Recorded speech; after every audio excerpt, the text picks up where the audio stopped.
Well, no. It's Dallas is not holding. Sorry. I tell Dallas to hold. I stop speaking. Dallas starts speaking. Hello. Hi. Hi, Hello. kids. You like violence? Partially. You want to Sports. stick 9-inch nails through each one of your eyelids? Fuck, man. We here at Studio Wanna Mega copy do me not and do condone exactly what I eyelid did? violence. Wait, I think Oh, David is come the one. on! All of you. God, I expected better from you, Omega. Let's just. Yes, Let- but let me Dallas, we finish are the intro. inside the 30 seconds, so I I didn't would swear. Wait I for the know. intro. There's other Wait for... there's other things besides cussing that are non-advertiser friendly, even if they are Yeah. a reference. Guys, I let was the just intro singing finish. Eminem. That's totally appetizer friendly. Depends on where you look. Okay, but all right. I mean, Revival wasn't advertiser friendly. Enough. Guys, We're here. We're live. Hello, welcome to sports. What? Sportsball. Yeah. Featuring Mia Khalifa. Oh, no, wait. Is that too soon? No, I mean that's What are you talking about? Dallas. Look at the stream. I stole that logo. Oh. Ladies and fair gentlemen, welcome to Blood Bowl. I think I was one of the only 3 people that watched that podcast.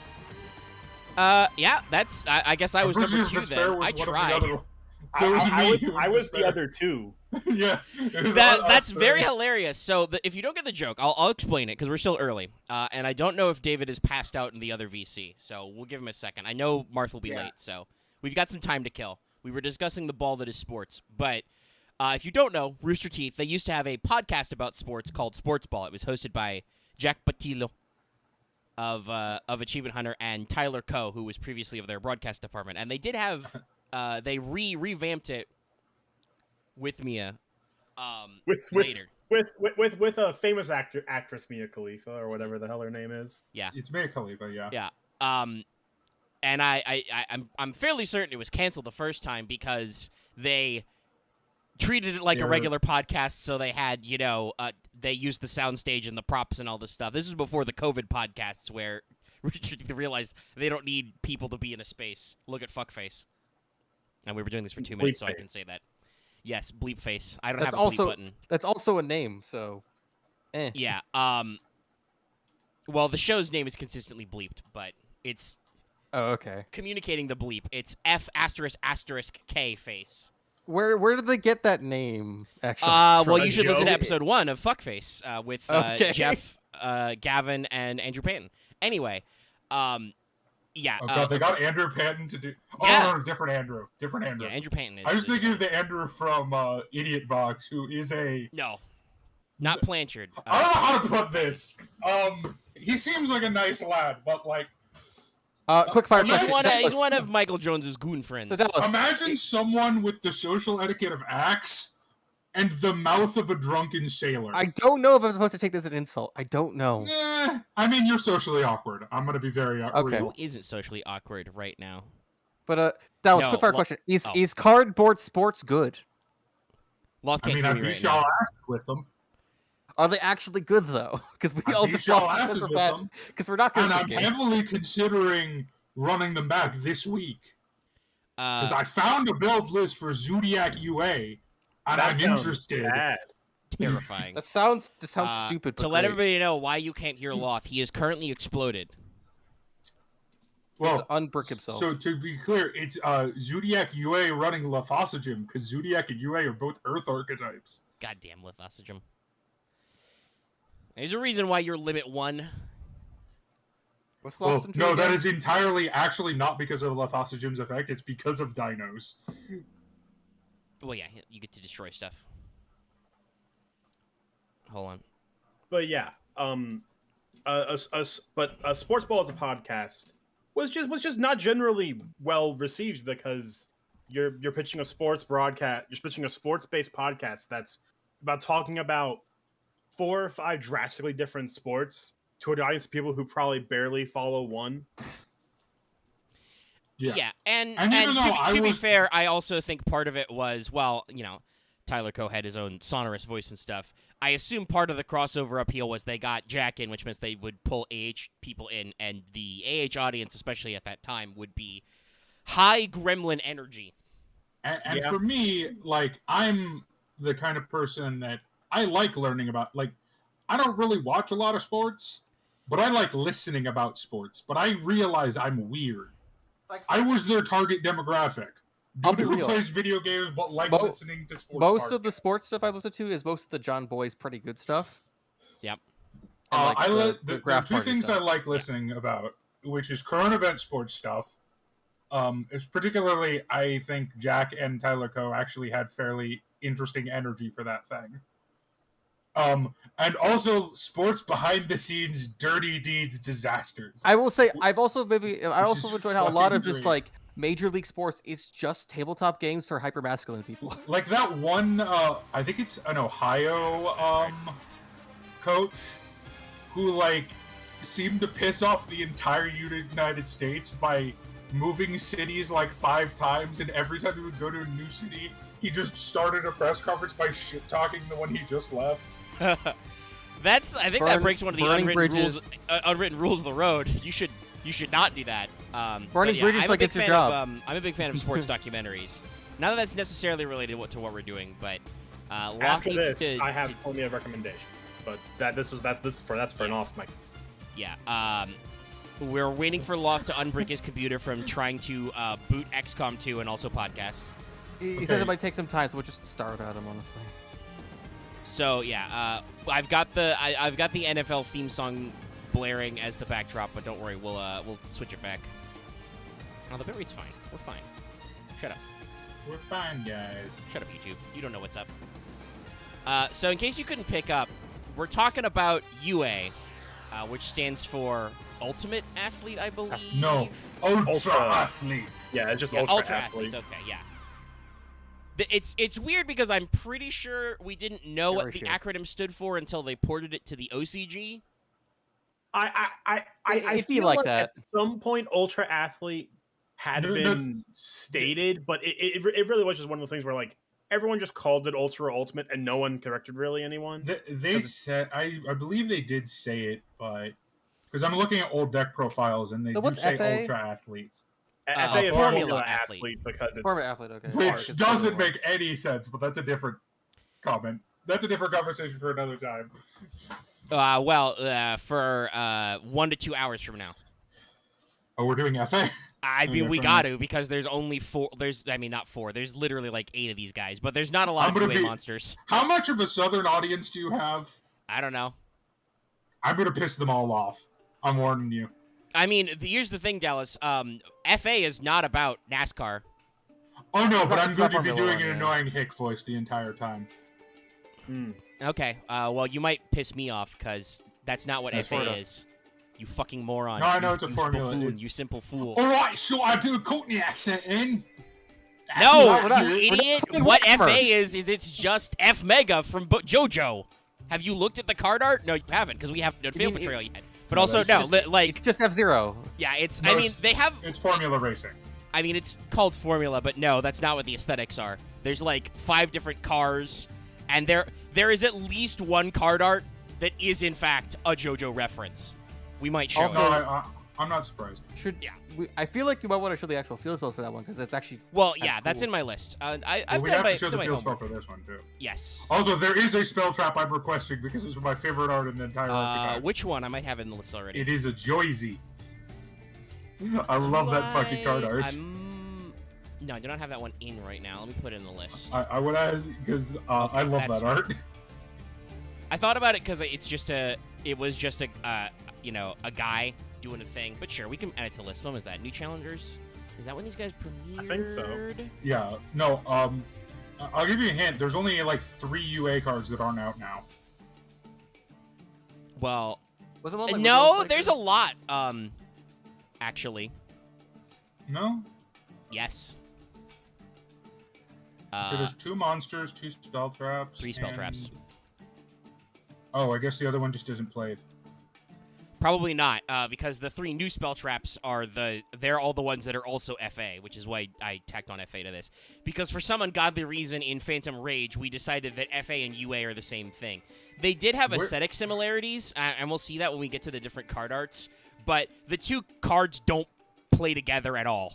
like aren't one Yeah, like no, a- it's Is it one like a main deck archetype and the other one's like a synchro archetype? I mean, they are, but hypothetically, FA has a couple of synchro monsters, but FA is a weird level climbing archetype. So, well, that is also based around field spells. yes, that has multiple field spells. Whereas Well, UA that's only why had they- one they- field spell until they added a second Hyper UA Stadium. field spell, which is also an FA field Okay, spell. I'm curious, Yeah. what's the third spell trap? It's Hyper Stadium, Locker Room, and what? UA Man of the Match. I've never heard of this. It is a card. normal What is- trap card, and it came out in 2020, so probably Ah, nobody that's played why it. no one plays it. Yeah. 'Cause people still play Penalty Box, but but you could boogie trap it. that's not a real card. Boogie Don't trap. worry, I'm gonna buy up a lot of Labyrinth. I'm gonna play like 20 normal I mean, traps in Labyrinth a might year. actually be a real. You're gonna play no, the it's you're Trap gonna Trick. play the Mirror Why- Force why- deck. Just play Mirror Force Launcher too. It's trap trick, not boogie trap. My brain. Goop. Yeah, so I'm pretty sure. Okay. What was it called? I mean, New challenge. this is a decent thing. It's not actually that good. No, I take that back.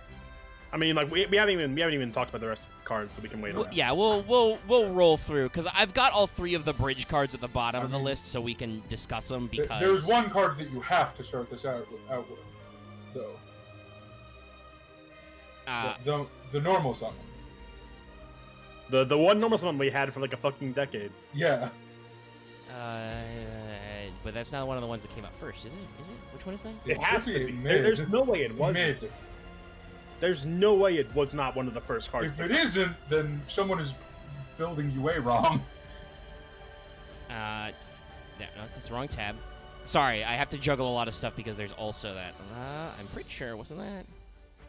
No, it's the original. It's definitely in the first. Okay, so I think I've got the. God, I hate.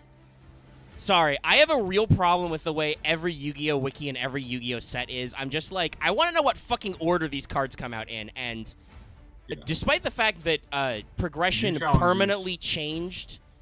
Yeah, but which set in the order is that? Because there's like 90 sets, and I can't look at them It's in the that first order. one. Midfielder is in New Challengers, if that's what you're asking. Yeah. But is New Challengers the earliest set? I need feel to like it was. know what the Were time there any is. UAs in Duelist Alliance? Yes. I don't know if there were. Okay, then Yeah. no, it isn't. Yeah, so you're wrong. I'm right. Haha. That's insane to me that the normal summon was not their first card release. Let me. No. Yeah. Let's see. Duelist Although, Alliance. in their yes, Duelist defense, Alliance, then New Challengers. In their defense, the first two UA cards were released alongside with Monarch Stormforth, so maybe that's I mean, I just what guess, expected but them to that do. like, it still just seems like a weird way It's to. very. This archetype very is dumb. weird. As you said, hey, we've just straight up proven through empirical science that UA did not start with a normal summon. UA Ultimate Athletes or Ultra Athletes. I think Ultra is we talked about that earlier. Ultra is the confirmed spelling. Thanks to OCG. But Ultra Athletes UA came out in the same set as a TCG exclusive, naturally, because they started with. Well, I mean, maybe not naturally. They started with baseball, the two of the three baseball guys. So that is cross appeal. Baseball's very big in Japan as well. But that came out in the same set that Burning Abyss got introduced in. Skarm, Grafseer, and Dante. And as it turns out, extra deck-based archetypes are superior to main deck-based. I'll have you know, UA has won a tournament, Burning Abyss has not. My I'm still surprised by that. I'm fairly certain I'm fairly certain. I don't know if it's one, but winning isn't everything because matchups. I'm pretty sure PK Fire at least has made cuts. Oh no, they've made it to finals, but I'm pretty sure they've lost each time. And it's only been twice. But, but Burning Abyss definitely has a longer tail of longevity. I'm actually pretty sure I beat a Burning Abyss deck with my UA deck to win. Anyway. So, I'm right. You're wrong. Eat my Let's- shorts. Why are we acting like sports fans? We should prevent We're talking about Sports. Sportsball. Sports. No, that's not acting like a sports fan. I'll fucking stab you, mate! That's acting like a sports fan. I'll fucking cheese kebab your ribs. Well, we're starting at baseball, so. All right, fine. Fine, I'll talk like a baseball man. Y'all lose. They're going to the base. Down there, hit the ball. Stop, please. Dallas, you said earlier you're a Yankees fan, and I will say that to chat so they could decide whether or not they hate you or not. Sad. I don't know. I don't know. I don't know if I don't know if that's a bad thing or not. It just sounds. I don't know how much the Yankee hates the Yankees still get. They used to be like the most hated team, but I don't even know. It's just the nature of. I don't know how relevant they've been lately. Right. Not really. I mean, it's just the nature of teams with big budgets tend to attract a lot of fans from smaller teams, who a lot of times their players go there because they can afford them more. Also, A-Rod did not help our reputation. So I don't know why, but this armor reminds me of some other type of power armor that I've seen somewhere else, and I just can't place it. I mean, I personally have always thought the aesthetics with the visors, the big blocky body armor, and the glowing lines. I've always thought of UA as very Tron. Yeah. Like Tron Legacy armor, yeah. Yeah, They're it feels like this weird crossover with much Tron and this weird aesthetic in like the 90s where a lot of like NES and SNES video game developers were like, let's make a sports game in like 2100. Hold on, now I gotta check. It's also, not. It's fantasy. He's also on hard. When he's also did like on a Blood- hard like construct Blood field. Bowl come out? Oh, way earlier. Wait, do you mean the tabletop game or the? Yeah, the video actual miniatures game. Oh, wait, earlier than this. Or like 80s, I mean, way before this, but let's see. I think it was the 80s. Blood Bowl miniatures game, Jervis Johnson for Games Workshop. First release 1986. Yeah. And then, though there was a new edition in 2016. Yes. But no, I think Vesper's hit it on the head. This is like 90s, very Western aesthetic too, I would say. Of like what was that? There was an NES game like a lot of them. Wing Riders. Yeah, Windjammers? something like Windjammers, that. there we go. Another thing this makes me think of is like there were lots of 90s and early 2000s cartoons in this style. Like just cheap ass cartoons covered with muscle dudes and huge spikes for no goddamn reason. Anyway, we haven't mentioned this guy, but this is UA. Here's Barry Bond. Mighty Slugger. No, this guy's not nearly fat enough to be Barry Bonds. I've also put Blood Bowl on the screen for starters. However, you can't. By the way, also I think you can sum up this episode with exactly 2 JoJo memes from the same parts of Part 3. Yeah, I know. We've got that's a baseball and F rigger. That's why I don't remember it. It's because it's from Part 3, which sucks. Wow, Okay. Dallas is just trying to get shivved by. Oh no, I've always had that opinion. I hate Part 3. The chat is saying that it's not showing up on the stream. That chat might be they are hidden. not appearing. I mean, It's hidden by it's literally Sportsball. you, and you said it twice. Yes, you're correct. It was still hidden. There you are. It didn't matter because none of you were saying anything. I suspect 90% of you are actually these bozos watching live. I'll put a like on. But to bring it up, I just- like that the armor has an actual like rigging to it, where it's like a hard suit, but it's like those power rigs are actually being developed right now. It's like for It looks like an yeah, exosuit he's- designed to make him Exosuit, sports better. Yeah, Yeah. it's got like you can see the wires, and they look like they've got tension, so it looks like he's got some kind of like assist system or something, so I he have can two- slug mightily. I have 2 problems with this design. One yeah. is his helmet. His helmet has wings, which, as the Flash has definitively proved, doesn't look good. I thought that was his It hair. makes him go faster. I think that- actually I- the black bits are his hair. Yeah. You mean I'll- the green bits? Or Or the like gold the- bits? Well, light black brown and ones, green. yeah. I don't think they're gold. No, if you look really close, they look gold. Oh, okay. You want to look close, huh? It looks like I mean, hair. I'm literally like Boom. Enhance. enhance, zoom enhance. All right. Yeah, I mean, it let's- could be hair, but it definitely looks gold. Let's see. It's like light brown with white on it. is like a gray, a green gray. That like is dirty kind of a white. that. The highlights are gold. It's like burnished gold. It's Yu-Gi-Oh hair color. He's got the Well, one yeah, no, hair the- color, and then he's okay. got the long flowing. Yeah, Yeah. I- Okay. I So he's got retract that goldish complaint. highlights. Okay. I retract that complaint. The other complaint I don't retract because it's still valid. The bat looks like a sex toy. I can't. tell because it's like in motion. I mean, I don't think it Or- looks like a sex toy because he's got laser bat. he's got the knob and all that stuff. But it is the problem is it's a lightsaber. And it's pink. red. That's pink. If we're not doing the red versus blue joke right now. It's lightish red. I mean, it is a light red. There is pink in it because That there's is a lot pink. of Light red is. Light red's just pink. there's a lot of differentiation if you want to get into color theory. I can bust out the color Anyway. swatches and the hex code. It is not the Anyway, same I don't bright know. red Parallel. as his uniform or stretchy bits, but No. there's definitely like some like, I mean, honestly, it's probably meant to be more of like a hot pink, kind of like these lightning It strikes just are. looks like the dildo like- bat from Saints Row, and I can't unsee that. I mean, the dildo I, bat's purple. I want to though, bring so up are the you point of how colorblind? like there's obviously No, like that's a true. sports uniform. Also, under his Omega, armor. you can get it in different colors. I know you can. Anyway, please. I've beaten Saints Row 3 a lot. So, what I was gonna say was this. I think this art is interesting. Like, I don't think it's bad. Most of the choices I think are in coloring and lighting.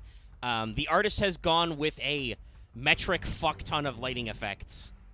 It is very neon. Yeah, and that's what I was getting at earlier. I Yeah, it is think back his to bat is evolving it. supposed to be like this kind of like neon hot pink. But because there's also this light fading effect because he's also hitting a blue neon baseball, he's slugging, Is he in like an I actual have a- field? I have a few things I want to break down about why this image is bad. Go for it. What was Go that for it, baseball Captain. anime by the Danganronpa guy that just came out? Because that's what this looks like. I didn't know that Chat came out. knows a good Look, question. but, Vesper, first talk to me. off- Talk to me about sports. First off, this man is swinging at a pitch at his fucking ears. Yeah, That's You true. don't do that. The Also, Yeah. is, Dude, also, is he I- even like actually at a game? Is it not just like a simulator? Because he's like at a hard light field. no, you I can mean, see either- that's the base doesn't- marker. It doesn't really matter. But the other thing is, I know it's more for the aesthetic purposes because its front foot is out of frame, but a lot of your weight shifting is on your front leg, not really It's your not good back form, leg. isn't it? So the lighting effect on his back leg just seems out of place. Unless the pitch is so powerful, it's pushing him back. No, yeah, you're the correct. other thing is with his giant ass bracers, there's no way his hands can hold the bat. With his Is that why the- Actually, yeah, you're right. like, Unless they're not half restricted. circles. No, look at this blending. Like, how is his hand is like so much farther up out of his giant gauntlet? It doesn't work. So just to ask Vesper, I assume this is terrible pitching. This is terrible swinging form. I assume. Okay, Yeah, Vesper, well, like- I mean, actually, here's a good question. Have you ever swung a baseball bat? In your I life? found Yes, another but it's been problem. years. Okay, fair enough. It's also been used for me. Why but I is he did play standing t-ball. like 2 feet to the left of home plate? Also another. This is, I think, classic artist problems. Wait a minute. The artist has an image they want to present. They want to make sure you see the ball, the swing, the laser bat. They want to show you his whole cool uniform and the cyber playing field. Unfortunately, to show you all those elements, they have to put this man in a pose at an angle which doesn't make any goddamn sense. This is not how swinging at a pitch works. I also have another question. I'm pretty sure this would be high and outside the You strike know zone his at this wire. angle. You know his Should wire we bring rigging. up? Should we bring up, like? You know his wire rigging. Yeah. Why is his wrist attached to his shoulder? And why would that help you swing a bat?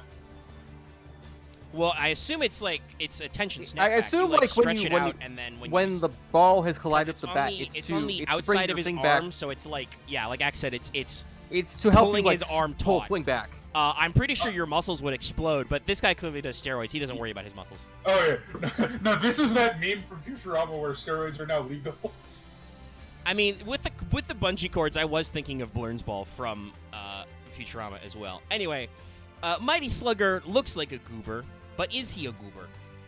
But yeah, I mean, I will say before we actually get into the effect, Omega, you pointed out, yeah, the strike zone is like the it would basically be around your chest. It's your chest to your your.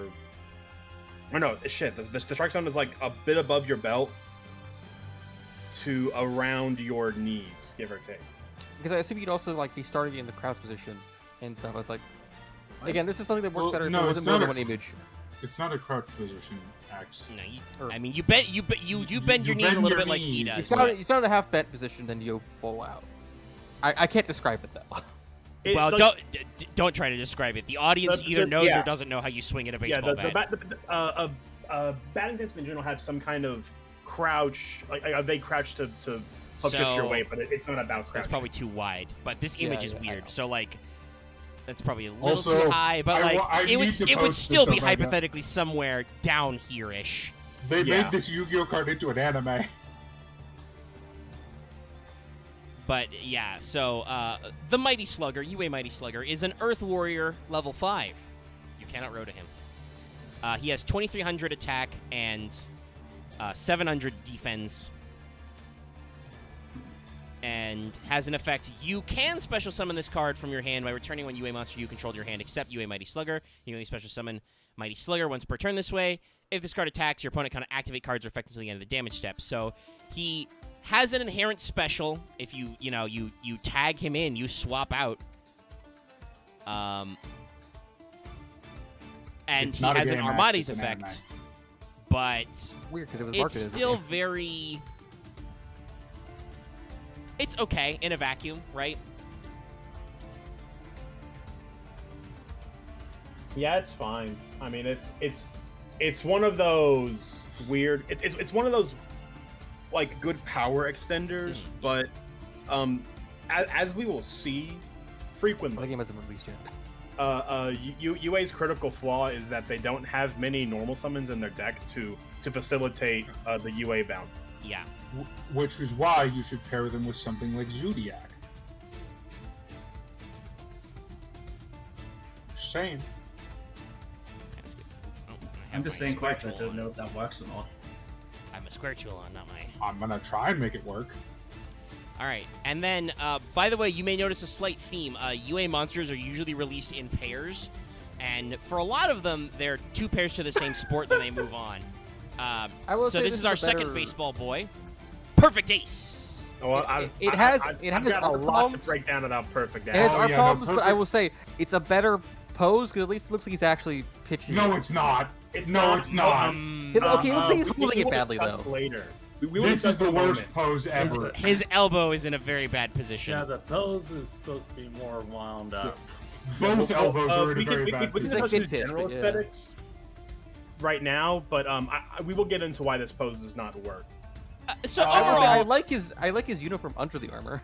Yeah, the basic uniform bit is okay. He's wearing the same kind of uniform. He does say Ultra on his front plate, so that's probably where we got the Ultra athlete 34. from. Yeah, he's player 34. There's nothing wrong with that number. And I don't know if you have dreadlocks as a pitcher. I mean, you can. Hairstyles in general aren't really given a shit about anymore. Baseball hair has never really even been a thing too. The only thing that matters for some teams sometimes is facial hair. Yeah, he is clean shaven, so it doesn't matter. He's got his weird visor on. I have a big question about the powered implements, and it's not the weird hologram ball or the glove. Why does this man have mecha jet wings? What does he need those for? Is it so he can go in the air to catch the ball? I don't know. I guess. But he's the main pitcher, so why he wouldn't do that? I don't. Yeah, I mean the pitcher doesn't usually leave the mound unless he's not. Unless he's just one of like the basemen. I don't know. I mean, I don't think he's the perfect ass. If he's a pitcher, like I know he's supposed to be a pitcher because it's called Perfect Days. Yeah. But making him a baseman makes the pose make slightly more sense. Because this is the worst pitching pose I've ever... I can't get around that, Miss Barrett. I'm sorry. No, I mean, we're going to get into that. His leg. Why his leg? Well, no. I mean, it's not even the legs. Like, so, the legs actually make sense for a pitching pose. The problem is that pitching poses are designed with an incline because the way the pitching mound is set up, it has a incline. It's a hill. It's a little mound. Yeah. So like the problem with this pose, which by the way also ground. You can see the grid lines. There's no mound in this picture. Yeah, he's on flat ground. So he's making this like forward motion with his foot dragging, which is supposed to represent that his foot is moving across the decline of the mound. On flat ground, it just looks like his his back foot's flying upwards as he's throwing, which is which it, happens when you throw on the mound, but it shouldn't happen when you're on flat. To take it in some terms, it's that the artists try, but it's also it's hard to convert in a single image kind of thing. It's actually a good pose, but the problem is that the background ruins the pose. Yeah, right, I believe the artist probably used a reference for this one. You know, watch some footage. This archetype came out in like 2014, so YouTube existed. But failed to take into account the mound. The fact that there's supposed to be a mound here, which makes his pose make sense, and he is standing on a flat grid, which means that the only thing you can see is he's charging up his ball, and he looks like he's doing a bit of a weird pose. So like any I guess he could be field? trying to do like because we said he has jet wings. He could be trying to do like a flying pitch, but I don't see anything that looks like he's actually flying. Yeah, and I will say the other thing about his actual arms, the actual physical motion of his windup makes logistical sense for the weight transfer and everything and throwing a ball. Having that front arm as a brace, so when you force yourself forward, your body basically has a natural motion. Yeah, the main issue that always comes back to it is the background / ground. There's no mound. It's honestly, I feel like there should have been a spell trap that shows like a special kind of pitch they do, so like him midair throwing it or something. That would have been cool, at least to like, I guess. Well, remember they play all kinds of UA sports in the UA stadium. The sports are many, true. and also if people don't know, because the Wikipedia article on this is grossly unsighted and tiny. Also, because Robin is fine, I'll throw it to him. Don't In humor us. German, Just in have him German, physically show up for it. in German, his name is Perfectus Ass. I've already said it like 5 times Oh, now. you did? Yeah, Robin was merely fucking with us. But the ace is supposed to be the best starting pitcher. So usually the lead in the rotation is the ace. So if he's the perfect ace, he is the perfect pitcher. He is the DiMaggio, if you will. And what he does is, perfect ace is another 5-star Earth warrior, 1500 attack, 2500 defense. Kind of makes sense if you're for pitching, you know. That's not the scoring side of the team lineup. So, okay, makes sense. You can special summon it by returning UA monster to your hand, except perfect ace, you can only special summon once per turn this way.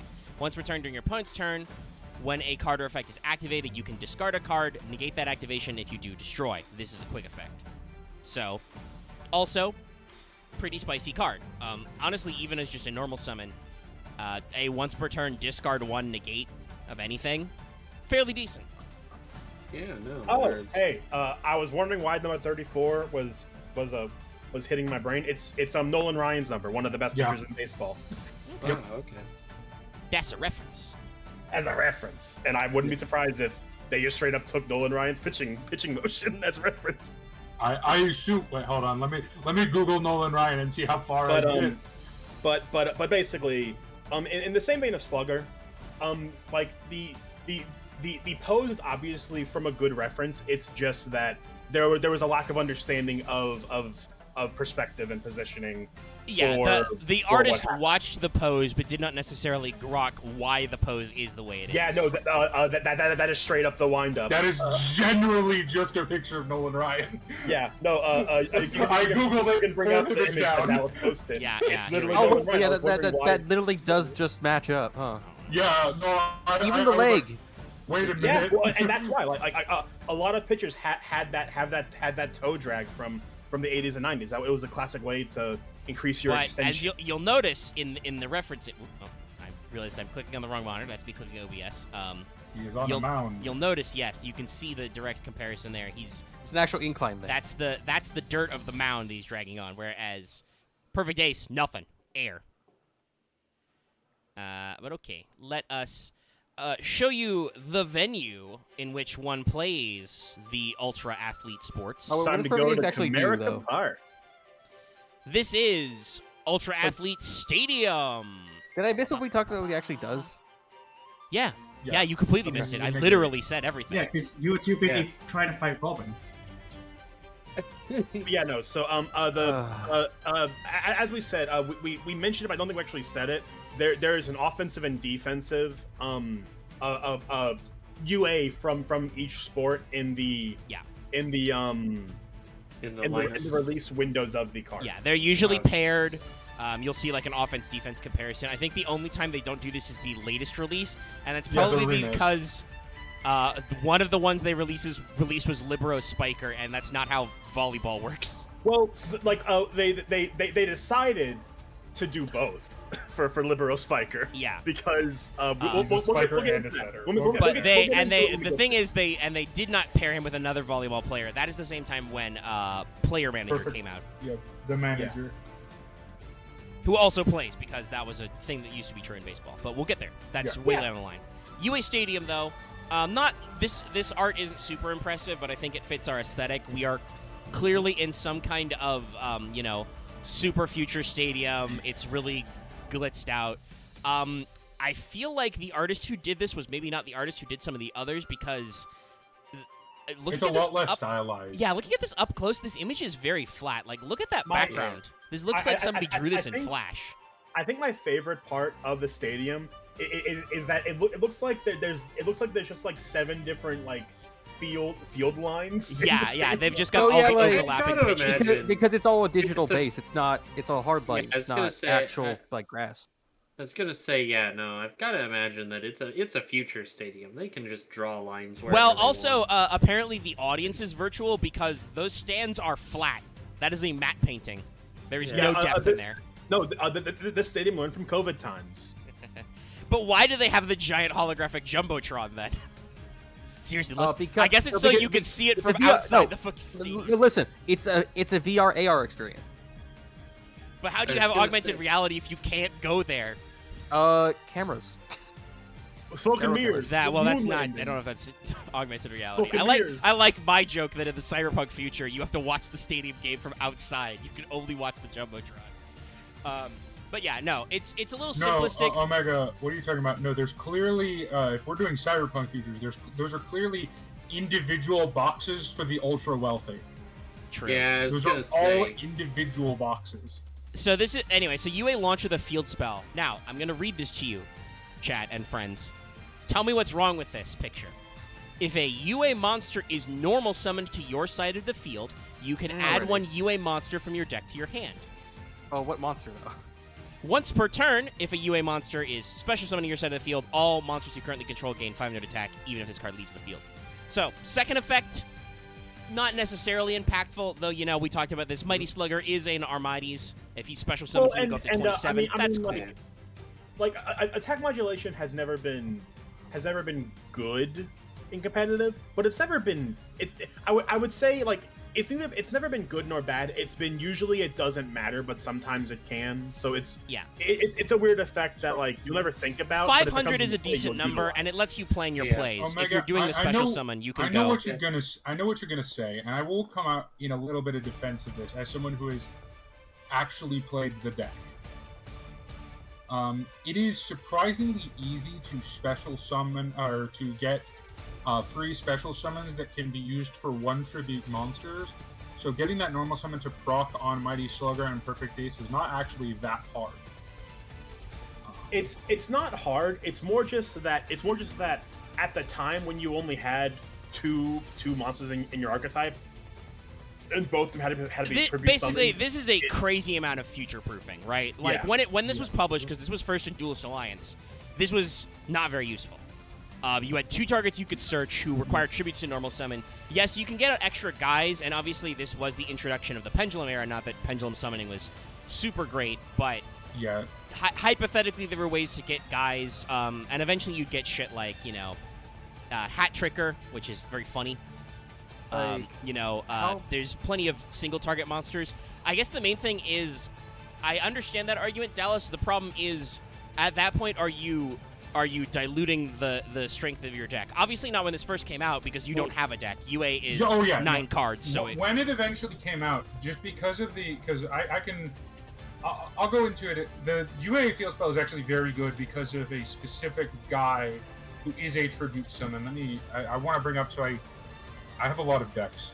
I've just noticed the thing of like it feels like if they made it a hard West return just on summon instead of just normal, I wonder if it'd be better. Well, no, so that would break the archetype entirely. That'd make it way too good. So Revival Rebounder makes this very good because generally what the play is you use a card that isn't out yet. Well, it's out for us, but it's not out when this is released.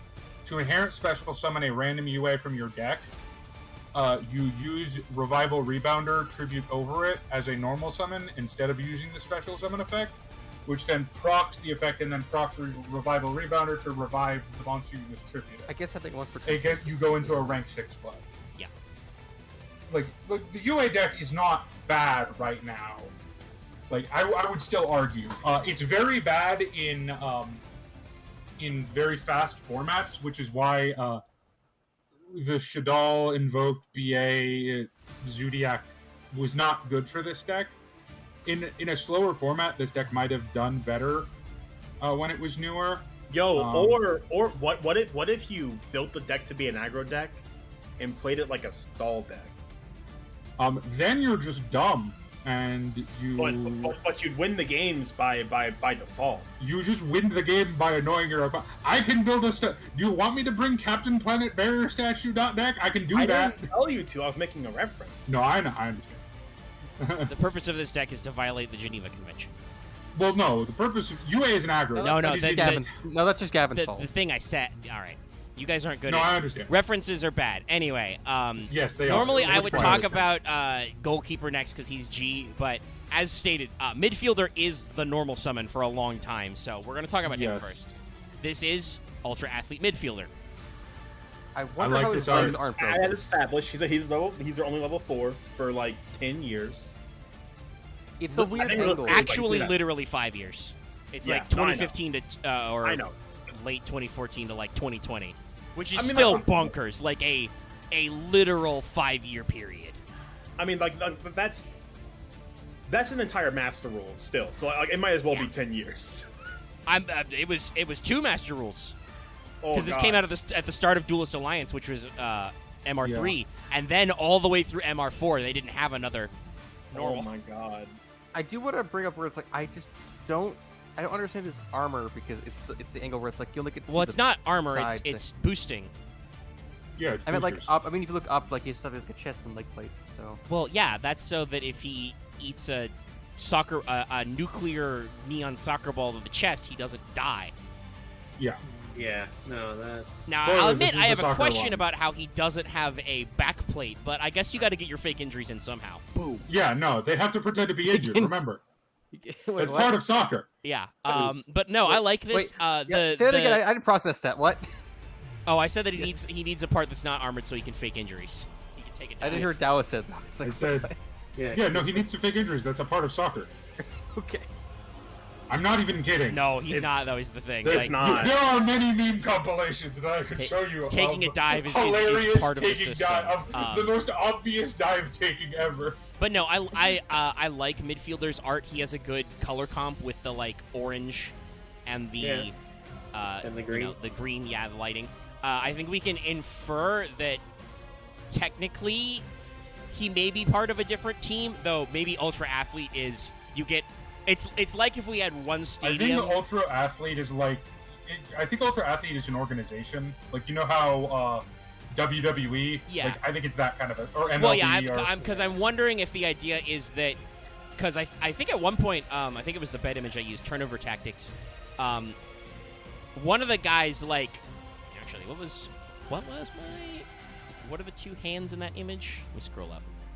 It's gloved, so I don't think we've gotten to that guy yet. But no, that's his Midfielder's color scheme. I wonder if that's goalkeeper. We'll check him in a second. But basically, this guy's wearing a different uniform color than the 2 baseball guys. So I'm wondering if they're meant to be competing or if the whole, like, turnover tactics rotation thing is... Imagine if basically, like, all the different New York sports franchises for different sports, like, all traveled together, and the way they played games was they hot swapped between playing baseball, soccer, football, etc. or they played them all at the same time at each other. which would be terrifying. Yo, it's a soccer dude trying to kick the bat out of your hand. I just had a thought. They could be the Globetrotters of. Spoiler: the rugby players would win because they would just stab the other people.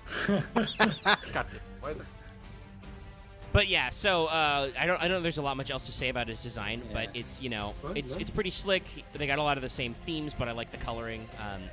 Midfielder. Hey, fun fact: when I played footy as a kid, I was a midfielder. Some of the time, it sucked because you have to run up both sides of the field. When they let me play defense, it was a lot better. It's why he's got the boosting. Yeah, this guy's cheating, but it's the future. Well, so it's okay. it's interesting.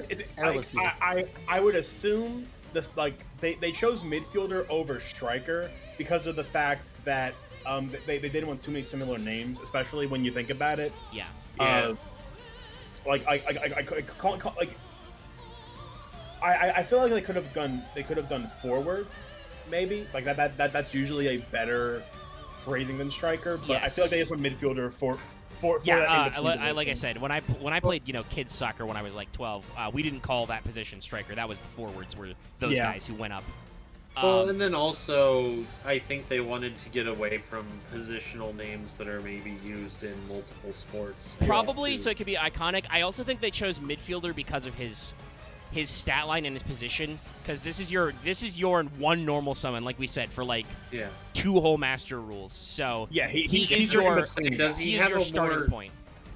Yeah, I was gonna say, does he have a more offensive or defensive oriented effect? Very slightly offensive, doesn't matter. Do we want to read stats?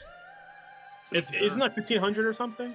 So UA midfielder is an Earth Warrior, 4 stars, 1200 attack, 1k defense. Oh, I thought it was like 1400. Yeah, no, he's not very impressive stat-wise. He's kind of our midpoint. He does, however, have the usual UA effect. You can special summon him from your hand by returning UA monster except midfielder. You only special summon midfielder once per turn this way. And then during either player's turn, you can target a UA monster you control, return that face-up monster to the hand, and special summon a UA monster with a different name from that monster. Okay, you so use this effect once per turn. And I think that makes sense because midfielder is the reason why it was such a pain in the ass when I had to play that, was because you are both offense and defense. If you play mid, you follow the ball. When the other team is up in your guts, you go back to your defensive line to give yourself strength. And if you are pushing, you go up into the other side of the pitch. And it's a lot of hard work in real life, and I was not super fit. You have the most flexibility among your position. So you go back and forth, and that's what midfielder does. He allows you to hot swap when you need different guys for different things. If you're going for an offensive push, you can swap maybe, if you were like turtling on a perfect ace negate, you can swap him out for like Slugger or some other more offense-oriented guy. We'll see some of those later. Or you can, if your opponent is about to go for a big push and kick your teeth in, you can pivot out and be like, okay, no, defensive. Because this is either player's turn, that's an inherent quick effect. So I don't know if the way that it works, you could like midfielder out the way chain resolution works. I don't think you could midfielder out perfect ace then negate something, but you could be like, oh, you're about to do something, aren't you? I'm gonna set up my perfect ace. It could not be in the same chain because you can't respond in the resolution resolving. Yeah, so you can't chain it to set up a perfect ace. You can do some pretty funny shenanigans with midfielder and turnover tactics, but that's a different. Yeah. Thing. But you could preemptively be like, I see, my opponent is about to do something. Like if he summons a monster and then monster doesn't have, say, an inherent on normal summon effect, you can be like, all right, you summon midfielder, perfect ace. Activate your card now. I double dog dare you. That kind of stuff. So it's a very flexible card. And let's go see our other footy boy. A footy man. As the very Japanese Karakuri Master Duel theme blares over the speakers. Yo, you guys should all check out the Blue Lock anime that's premiering soon. It's soccer. Japan. Goalkeeper. UA goalkeeper. He's keeping the goal. Yep. I will say, like, the armor... Keep it the goal. I don't know what the correlating on the back is for, but I guess besides be shocked to keep his back in place, but... Jetpack. Yeah, I mean, it's probably the same reason why the pitcher had wings. Because fuck you. I mean, you can actually see this is not the effect of the ball. He has I think he's got like a jet assist on his arm or something. It's going that fast, huh? Because he's got, and then, like, there's like a something yeah. being pushed out here. This guy is Mr. Hand's son. We'll see Mr. Hands in a few. This is a big boy, which kind of makes sense. You know, he's a Yeah. goaltender. He needs to block the goals. He's a big boy. He's very well He's gonna padded. be a big lad. I was gonna say, yeah, he does have a lot more armor. He does have the same color scheme as midfielder. Yep. Well, yeah, same game. so the Well, thing, yeah, is, same the thing is game, in but- soccer. This is actually a thing where, the goalie will actually have a different colored uniform as the rest of your team, so that the referees can, because the goalie can choose to leave the goalie box. They rarely do, and they almost never do. But it's for that position of. It's so that in a scrum, if a ball's going towards the goal and 7 people are trying to push for both defending and offense, if the goalie jumps in front of everybody because he basically has the right of way in the goalie box, if he's rushing towards you to grab the ball, I mean, if he knocks you over, he has full legality of the game to do that if it's with intention to go after the ball. And I think the way they demark him as a different player is notice his special ball catching gloves have bright red lines. Goalies tend to wear big old gloves to protect their fingies. Yeah, I assume this is a combination of protection, and then with the very bright lines, you can tell, oh, this giant glove man is clearly the goalie. Yeah. He is allowed to catch the ball. Otherwise, his hands would explode, probably. Yeah, like even in real soccer, a lot of goalies have recently adopted to wear those gloves because it prevents their fingers from flying off. Yeah, have you ever been hit with a soccer ball? That's not fun. Yes, I have. No, I have. I've been a goalie and had a ball bounce off a finger. It's fucking. I've only had it bounce off my face. I did break my nose that way once. Oof. I broke my nose a lot though, so that doesn't even matter. I've never broken a bone, but I was an active child, so not only between like organized team and you know street stuff, I have done a decent number of the sports, and that was at child level. So I would argue, in terms of the breaking bone conversation, the nose almost shouldn't count. well, it's cartilage. So easy to break your nose. It's mostly cartilage, and then you got a little bit of that ridge. Yeah. I mean, I've never broken my nose either, so. You But never, yeah, no. You never bonked your schnoz? Oh, I've bugged my shells. I was muted. But yeah, so unlike the baseball men, both midfielder and goalkeepers poses. There's nothing really wrong with them. I mean, again, there's obvious reference involved with their posing, but that's not a bad thing. It's not a bad thing to base off real world nonsense. And I think we've talked about this before with other poses. Honestly, using a reference as an artist makes you better. What's that? God, what was that drawing game that swept the nation for like Drawful? 30 days? Not Drawful, the web-based one. Dartic Phone, yeah. Dartic Phone. Yeah. That game was so fun. when we played that a couple of times, I would use references. I would like have my second monitor and go Google something. And though I'm not an artist, boy howdy, having a reference makes it a lot easier to picture in your mind. So Yeah, using for some references stuff, definitely. improves your work and is good. And I think we've talked about this with some other Yu-Gi-Oh arts where it's like, I feel like this artist didn't have a reference. They were just like, this is how muscles work. That's how you get Rob Liefeld, No, everybody. the Rob Liefeldian school of thought. Muscles work like this, right? Muscle. Don't ask me to draw feet. No, that's the what's his The face anti-feet school of, fetishes. that's the who Well, the fuck if we did, ever do Dimension Dragons, Pulp Fiction? also don't ask that guy to draw feet. He can draw Konami orbs. Dragon feet. Ugh. Sorry, just getting my pathetic aesthetic. feet. Let's all go to Dragon Feet. Whoa. Sorry. I see. Sorry. Dallas is. I the was just resident having foot pathetic fetishist. aesthetic, PTSD flashbacks. But here we are. I don't know Okay. why that came into my brain. It's because it's a children's television program, Dallas, and that song is hard-coded to be memorable. I will Dark occasionally hum Dragon Tales to myself just because you can't not. Anyway, UA Goalkeeper is a Earth Warrior, level 6, 1k attack, 2800 defense. He is the big blocks. Yeah. You can special summon this card, blah, blah, blah. Once per turn during your opponent's turn, you can target one UA monster you control. Once during this turn, it cannot be destroyed by battle or card effects. This is a quick effect. He's okay. Yeah, I mean, I will say I don't think this is the most robust effect anymore, but quick effect protection, decent.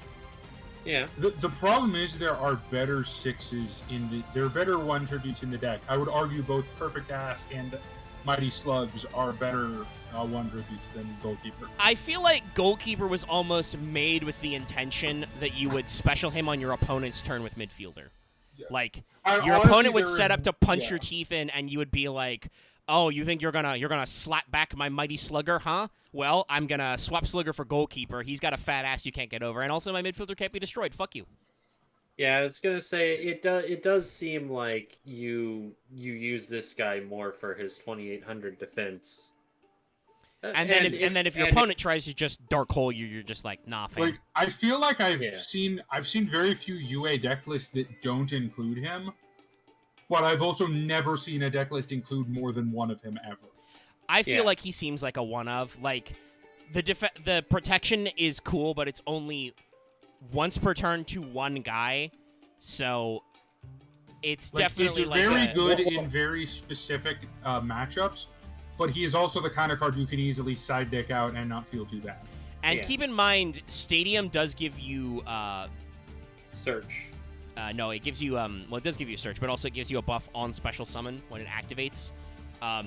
And this is a thing that I think modern Yu-Gi-Oh has learned a lot of, especially with like Link monsters that just don't have defense points. The best defense is actually just having huge attack. Yeah.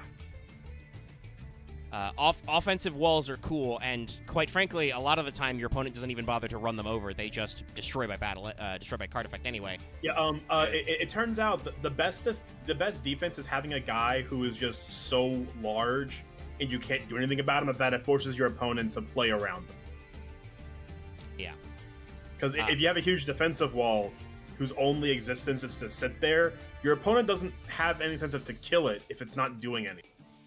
Yeah, now, obviously, with UA, you may have a reason to keep a guy because that enables normaling and specialing, but it's not necessarily... like we said, Goalkeeper is purely defensive. He works in some matchups. Sometimes you will need to be on the defense, but he doesn't actually do anything to advance your state of play.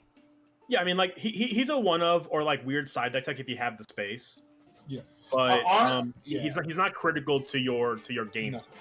Like, because he's not in it. He's like, he is the. I feel like because we've been talking around this a little bit, but I feel like this is the card that what's his face looked at to try and get the idea of an archetype, and that was just the wrong idea. Gavin? Yeah, Gavin. Like, because this is a very defensive, like, weird tech card, whereas most of UA is about gaining advantage and punching really, really hard. Yeah, that's fair.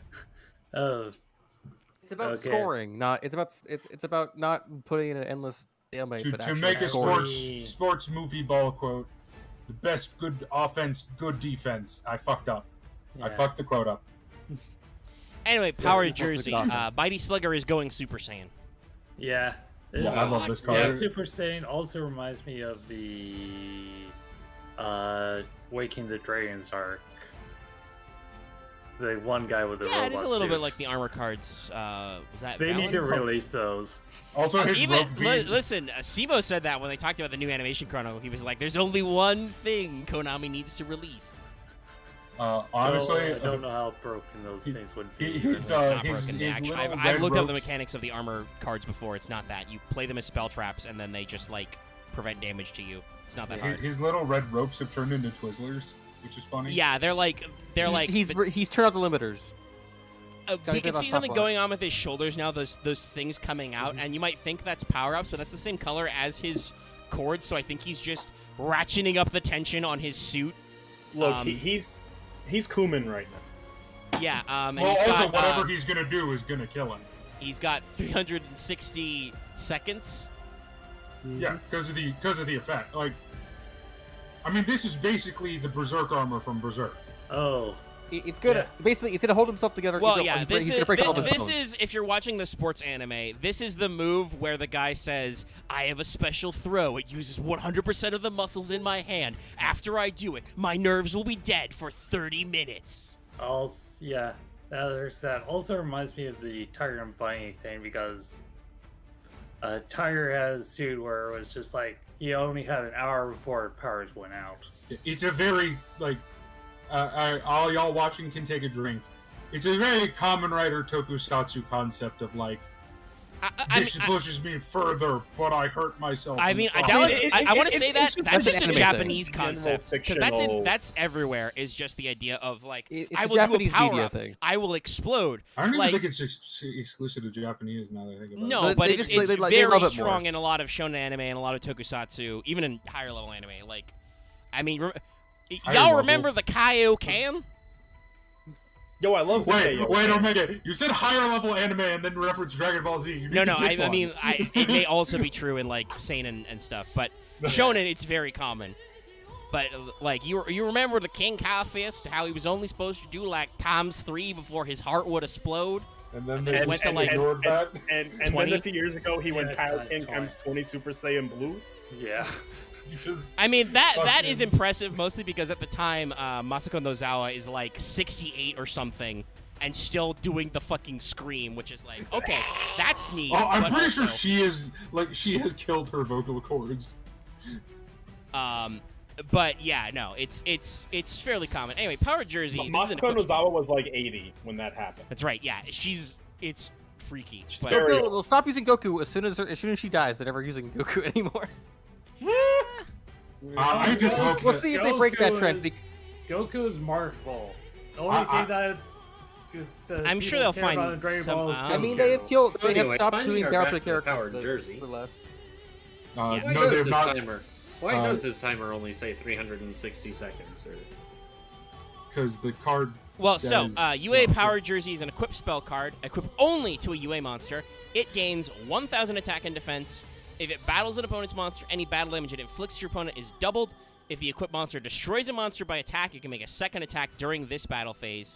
During your standby phase, banish the equipped monster. So, you have until your standby phase before this guy gets yeeted into a different dimension. Which means he doesn't At the die. end of He's this getting fight, he's being one of us retired. will be He dead. retired. If this card is sent to the graveyard because the equipped monster was returned to the hand, you can return this card to the hand. So basically, if you choose to swap out before your guy explodes, basically if they tag him out before he goes all the way and the steroids catch up with him, you get to add the equip spell back. But yeah, no, this is a pretty... I think this shows off a lot more of, like we said, what this archetype is supposed to be doing. You go into something like a Mighty Slugger, you slap You him go with a in for the Power winning Jersey, shot. you gain 1,000 attack, you do double battle damage and get 2 attacks during the battle phase. That can be an OTK push. Dallas did Yeah. I think that like twice to win a game. Yes. Well, it Do the- combos. do- the do funny UAs thing about I'm this. trying to the remind funny thing myself. about this is, Okay. although it depicts Mighty Slugger wearing the Power Jersey, I very rarely see it. It is reserved for another boy. I mean, I think drawing this art with Slugger makes sense because he does it makes have sense the because Armades at the effect. time he's the attacker, Yeah. but he's about to get dunked on. But I also want to throw this out there. Dallas, I don't remember, and we may come to it later, but does UA have any access to any cards that zero out opponent's attack? Yes. Hmm. You mean negate attacks? No, No, zero out their or- attack stat. Like zero, like Reduce their set attack their- stat to set 0 their- or set something. their- No, not Okay. necessarily. No. If you But can figure out a way to do there that were- tech, that's very strong. There's There's were a lot of more- attack boosting. There were a lot of cards coming out around this time too that were doing things like permanently dropping attack points. Another thing is if they have any source of piercing is also probably pretty good. Yeah. Dimensional barrier. I think comes to mind. I think that's the right one. No, Dimensional Barrier is the one that blocks summons. Is Oh, it Dimensional no, Wall no, you're not thinking dim- of? Yeah, You're thinking dimensional of Wall of Disruption. Wall of Disruption. Thank you. which I'm We got pretty there. sure came out around this time. Yeah, I did. 6 degrees of trap cards. Yeah, among some other stuff that. No, the idea is you make your attacker so big that it doesn't matter what your opponent has. Yeah. That also works. Because spoiler, if you're doing the proper boy, he has 5K big or 4K big smackaroonies. This is not that guy. This is Ultra Athlete Blockbacker. The football fuckers are first. Yeah. Spoiler, these are the two most useless UA. By the way, players. these came out in Secrets of Eternity. Yeah, these are the UA no one. January of 2015. Can we not, That please? included such cards as the Inferno. I forgot that was a meme. I actually had a good life going for me. Your life wasn't Yes. affected by not remembering. That was just you returned to the state of 0. But yeah, Blockbacker and the next guy are, they're not bad per se, but they're not good. But what you can say, I mean, this Mr. Hands over here is coming. Yeah, Yeah, this it's guy's gonna a big say grabby chungus. hands. Well, This- he looks like he's a big chungus, but he's not. That's the problem. He's kind of. He's got some grabby hands, but that's They about did it. something interesting with the stat line. We'll talk about it when we get there. Design-wise, I mean, I think I know why. And we'll talk about that when we get there. But like design-wise, I mean, yeah, this is a linebacker. You know, he's a 300-pound, 6-foot-plus man who is designed to prevent you from getting the guys doing the things. Yeah, it looks like you're about to get tackled here. Yeah, I'm not quite sure because. That looks Is like the that shoulder pad of another guy. Yeah, is that supposed to be another guy who's gonna get his shit pushed in? Because if it is, then he's I dead. would assume so because this guy's obviously a linebacker, and his job Yeah. is to he goes against the other He linebackers. makes the and they basically people clash. go smush. Yeah. Yeah, Do you think it's a thing where it's like the rigs also basically stream the perspectives? It could be. They do look like I they mean, have that high was tech definitely visors. not a thing when they Oh were yeah, coming out. But, actually, I think this guy's the one going after the quarterback right now. Because this is blitz Yeah. tactics. yeah, it's a QB sack. Well, I we'll know see when we get to sports- the guy if the colors match up. I Well, gotta say, I would unfortunately- not be a fan of this sports team. This guy is like white and gold. No, not even Yeah. gold. White and piss. Oh yeah, that's common with away teams. Yeah, they just look like the Minnesota Vikings, but white instead of purple. It's the same guy's- off shade of yellow. I think This of guy- the Steelers, but like the actual gold. So Yeah, No, but the Steelers I aren't was relevant. thinking of Probably. Saints. Aren't they white? Aren't they They're Oh, white and gold, but reverse. Yeah. Also, their Primary gold gold, is minor very much white. more gold. Yeah, no, Yeah. they Because have this is more. still doing the thing that every UA is doing, where it's like neon. Yeah. No, this is very specifically like Packers or Viking, or not even It's not Steelers. the Pack Steelers is Attack. more. Yeah, this is Packers or Viking yellow. I of, like how I told Dallas not to mention not to put my team's name in his mouth, but I I said will. it again anyway. I mean, It's the same color of yellow. It's not though. It's cheese yellow. anyway, let's get to the other bits, so we don't keep staying on this hill. Also, it looks like he has a targeting computer on his helmet. With Probably- buck Well, yeah. teeth. We brought that up earlier, but he does have the visors they all have. I gotta be honest, I feel like this guy's visor looks the least high tech. Like the eye thing is interesting, but this just looks kind of like what they've redesigned football helmets to look like to I protect think your I think brain. it's partially I have a- because I it's have meant a to thought. be just shockproof. I have a thought behind that. Then Omega. Yeah. It could be that since American football is very much a contact sport, that they probably have to design it to be very rugged and or very inexpensive and replaceable. True. And this would be like early 2015. So Or maybe unlike real sports, they actually give a shit about head protection. I mean, I don't think they though everybody does have a helmet and a visor, so maybe I don't know. Yeah. But I think you can tell clearly, like, the rest of the stuff, he's wearing full pads. You can't even see the uniform. I don't know if it's supposed to be a lighting thing. There's definitely something weird going on with the gradient. Like, he goes to, like, I don't know if that's supposed to be, like, ground glow. He's got kind of a bluish green to his lower half here. which I'm just confused by. But yeah, I mean, you can't really see a lot of him. You can mostly just see hands and shoulders. And if I was really good at this, if I was hard leg, I would make his hands leave the border, and you would be in trouble. Because he's coming for you. They're coming for you. Let's talk about his effect and stuff, because I have some interesting theorizing why I believe this is a card who is not optimal in UA. I mean, he's like worse. Well, he's very bad. Like he's not very. I mean, I don't think he's bad. I think he does not. He goes back to the problem we talked about, where the playstyle blockbacker facilitates doesn't give you advantage. Work. This is a level 7 Earth Warrior. He has 1600 attack, 2700 defense, which like I said, I think being a linebacker kind of makes sense that he's got a little bit more offensive potential, right? Because there's a lot of give and take at the line of scrimmage. Yeah. You can special summon him through the thing. Once per turn, when your opponent special summons a monsters, you can change their battle position, and if you do, negate their effects. So, It's a good side deck tech. Yeah, what I think we were going for here Yeah, was, especially because because this was Secrets of Eternity, right? Pendulum summoning was a thing. I think what we were going for here is, do like a midfielder hot swap on your opponent's, position when you think they're about to special or something. Like if they summon 2 dudes for an Xyz, or they set their pendulum scales or whatever, you're like, oh, it's coming.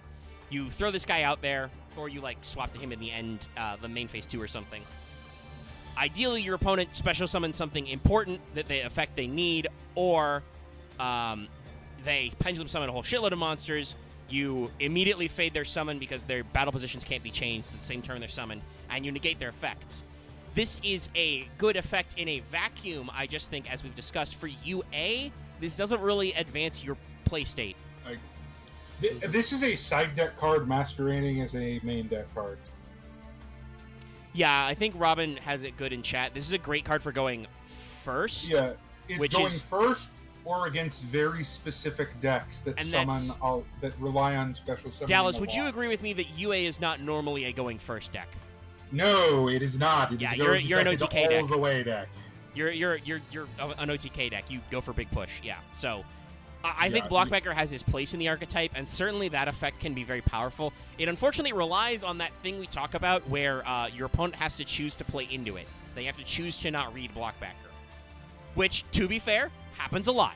A lot of Yu-Gi-Oh! Players don't like to read. They don't like to understand what the fuck your card does. They're just here to play solitaire, and then you ruin their whole goddamn day. But I'm not gonna lie, there were a couple of games that I won on the back of not reading. Yeah, but if your opponent actually reads Blockbacker, they will just either try and bait him out, or they'll play around him and they'll negate him or destroy him before they actually commit. It's not that hard to fuck with. Yeah. And again, because his high status in defense, he's not putting out a whole lot. And he's a 7-star, so what are you gonna tribute set him? No. Your opponent will just not attack him. I mean, it'd be Chad if you did, and your opponent called your bluff. Yeah.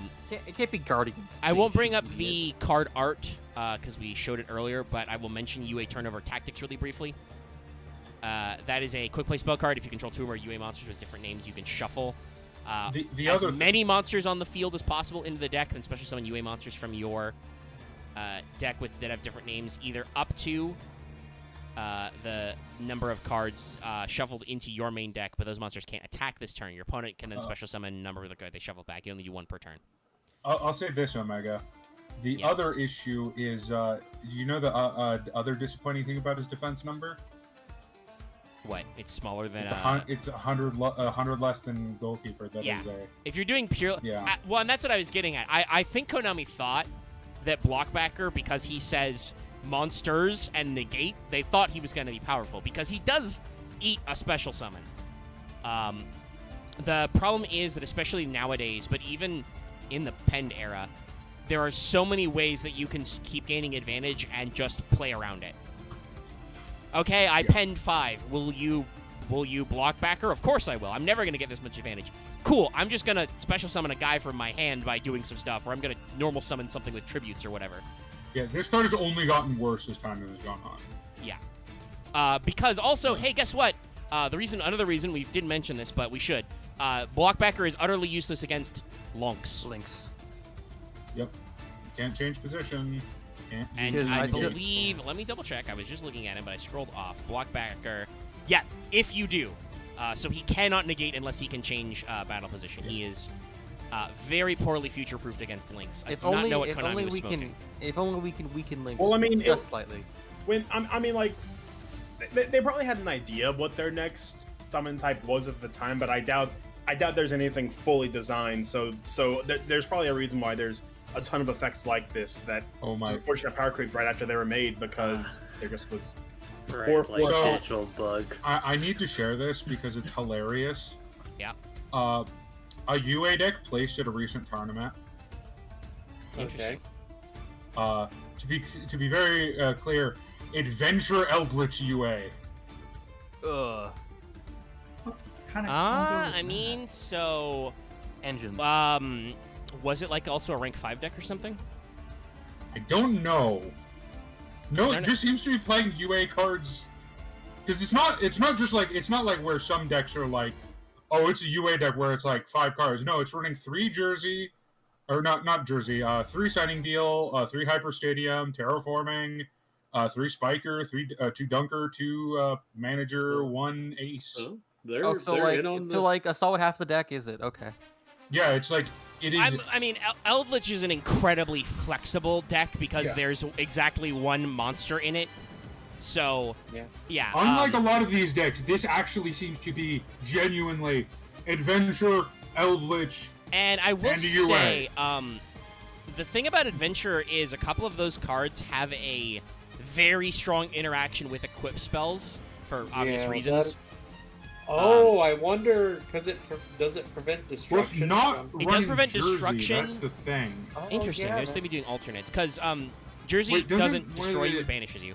Okay, doesn't one of the things activate when you tribute monsters? Or am I crazy? Yes, I believe there is another effect like that. Right at Aramasir or something? But I don't also, no, Aramasir makes the token man.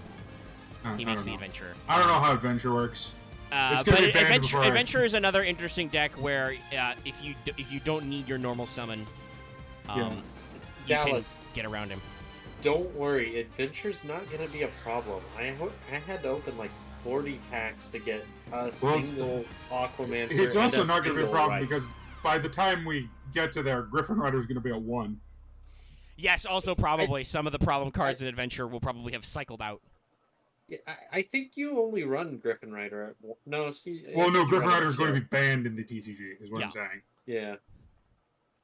There is probably, especially because Adventure is going apeshit right now. It is in the OCG and the TCG. It is probably whenever we get a new ban list, one of those cards is going to eat something. Yeah, and I spoiler, thought I it's gonna thought I be saw Griffin that Rider. one of Aquamancer or Yeah, I believe the OCG Right. is like one. Is it 2 right, 2 Aquamancer, or is it 1 and 1? I think I it's think- 2 and 1. Yeah, I think it's they 2 they and 1. I they think it's still believe in two- the semi list. So Yeah, I think it's 2 Aquamancer, 1 rights. Yo, What are you guy. talking about? Yo, What are you guy. talking about? How about that Master Duel bit? Not later. Look, we did that hey, bit last week to when be- you weren't To here. be fair, there was one good ban on that ban list, and I'll stand by that. The Ben 10 ban was needed. Yeah. Well, I mean in that case there were 2, Dallas, because the as people have said, the DD Dynamite thing actually matters because that means the Well, that was AI just deck because can't of work. AI, but yeah. The bot deck can't work. But Yeah. anyway, we've got Playmaker up here.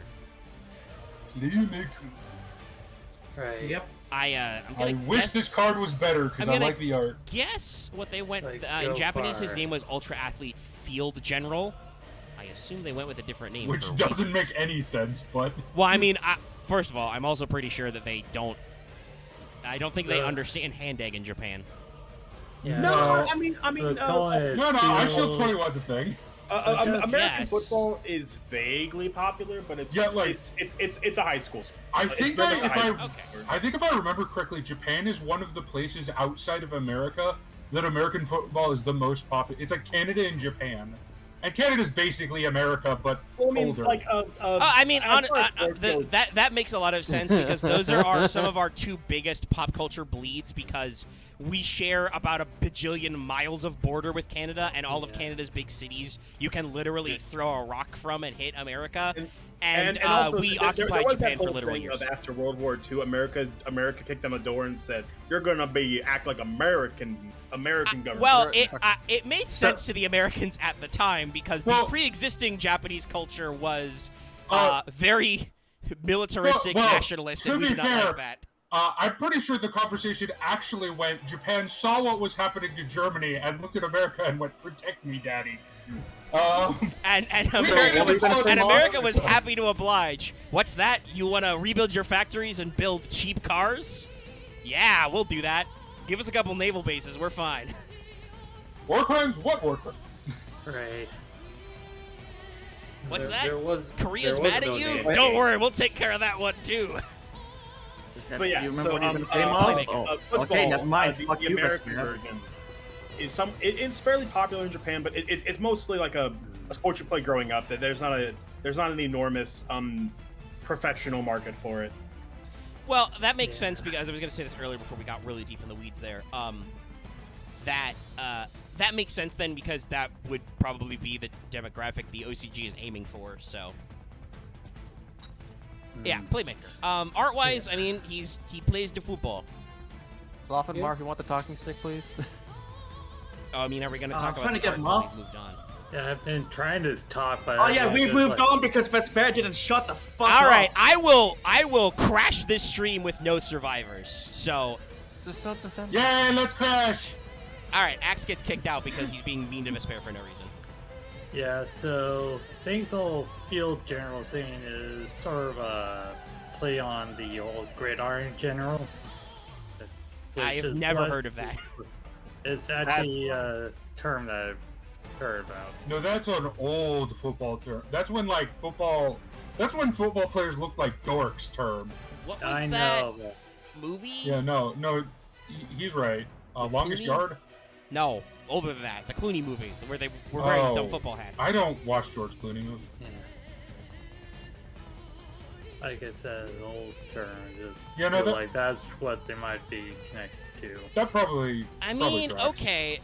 I wonder then if that term stayed alive in Japan then, because if it's an old American football term, that makes even less sense as a translation. But Japan loves just to bring back old stuff. I Wait, will how much say- was it? How much was it used in Ice Shield 27? Or 21, rather. Did I say Ice Shield 27? No, Loth, I'm upset at you because, one, you got pissy, but also because the whole point was we rotated back around to the art. Vesper literally rotated us back around to talking about the card. Yeah, me and Omega were. I don't know what we were doing. There were other people involved in that conversation, but Vesper was literally pulling us back to Playmaker, and then I was like, all right, do we want to talk about the art? I only heard it as people were just not letting Marv talk. That's all I heard. It as. No, you heard it as apparently people were defending Vesper because those are the words that came out of your goddamn mouth. But anyway, No, it was like, okay, I'm not fighting me. Playmaker. I was going to say about his art Rum design before shaker. we cycled back to his name. This is an interesting one because I feel like it's one of the... I mean, obviously, he's still got the glowing neon lines. And there's something going on with his throwing shoulder with the weird roll cage box. Don't know what that's for. Other than that, he looks pretty, normal. Like, the lines aren't that weird for football pads. It's just they've got Tron lines everywhere.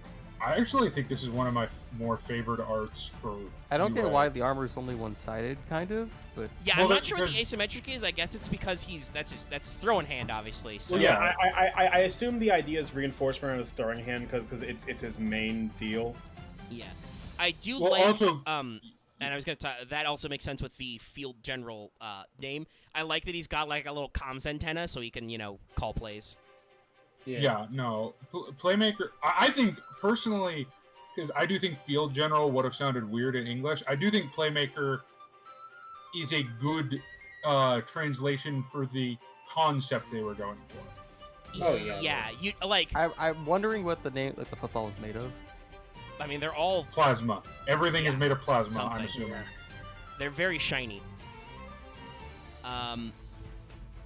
Yeah, right. Sorry, I was gonna say. I think the technical way you usually refer to that is like the play, calling the play or the play caller, but that also sounds bad. Shot caller would have been another possible term. But playmaker, I think, flows better, and certainly like maybe not necessarily the quarterback, but you would call a guy a playmaker in sports in general, so it works. I mean, it flows so well. They took the name for a character in the next series. So yeah, I'm about to say that was the thing I was wondering. Yeah, I when was this got bring that ported up, to the but yeah. OCG, if they also decided I just started to change forget it. that whenever it got pissy. All right, Yeah, actually, no, we weren't bringing it up, but okay. Regardless, no, I can't not imagine just the fucking voices of some of the, because I personally love Reigns a lot. It's cheesy in the right, especially the dub is cheesy in the right way. But some of the ways some of the side characters say the word playmaker in that show is fucking hilarious. Playmaker. Playmaker. God damn it, Mr. Craft. That was a bad time for me to be drinking when you said that. Dude, Ai's voice actor in the dub is the best sarcastic dick ever, and it's great. I'm so disappointed there's not a giant death robot. Well, I mean, honestly, I feel like getting a voice actor, who is either just too over anything to care, can actually be an amazing inflection if you put them in the right character. See any SOTOR character ever, always pick the sarcastic option. Everyone is great being a sarcastic. I mean, dick. I've never played played Fallout 4, but I realize that one of the four there are 4 dialogue buttons in Fallout 4, and one of them is sass. Yeah, literally one of them is just sass. I think I watched. Probably, it's always deceptively so, where it's like Dragon Age 2 as well. Like there's Dragon Age 2 is literally marks Sassy you Hawk, down yes. as. I love Sassy Hawk. I remember the.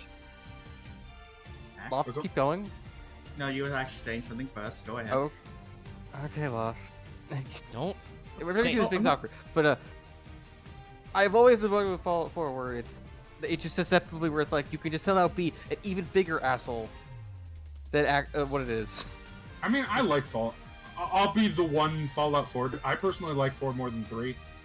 Well, that's not the contest, Dallas. Yeah, never played Fallout 4, not going to say anything about 4. I mean, I like the game. I'll say that. I think it's a good game. 4's alright. The problem is that it needs to compete with New Vegas, which is usually the one that people point to as Sorry, being I just the one wanna... they either like or not. I mean, Robin, we were talking about New Vegas, and you say Fallout Sports. That's what Caesar Legion are wearing. Those guys are just wearing sports pads. They are very close.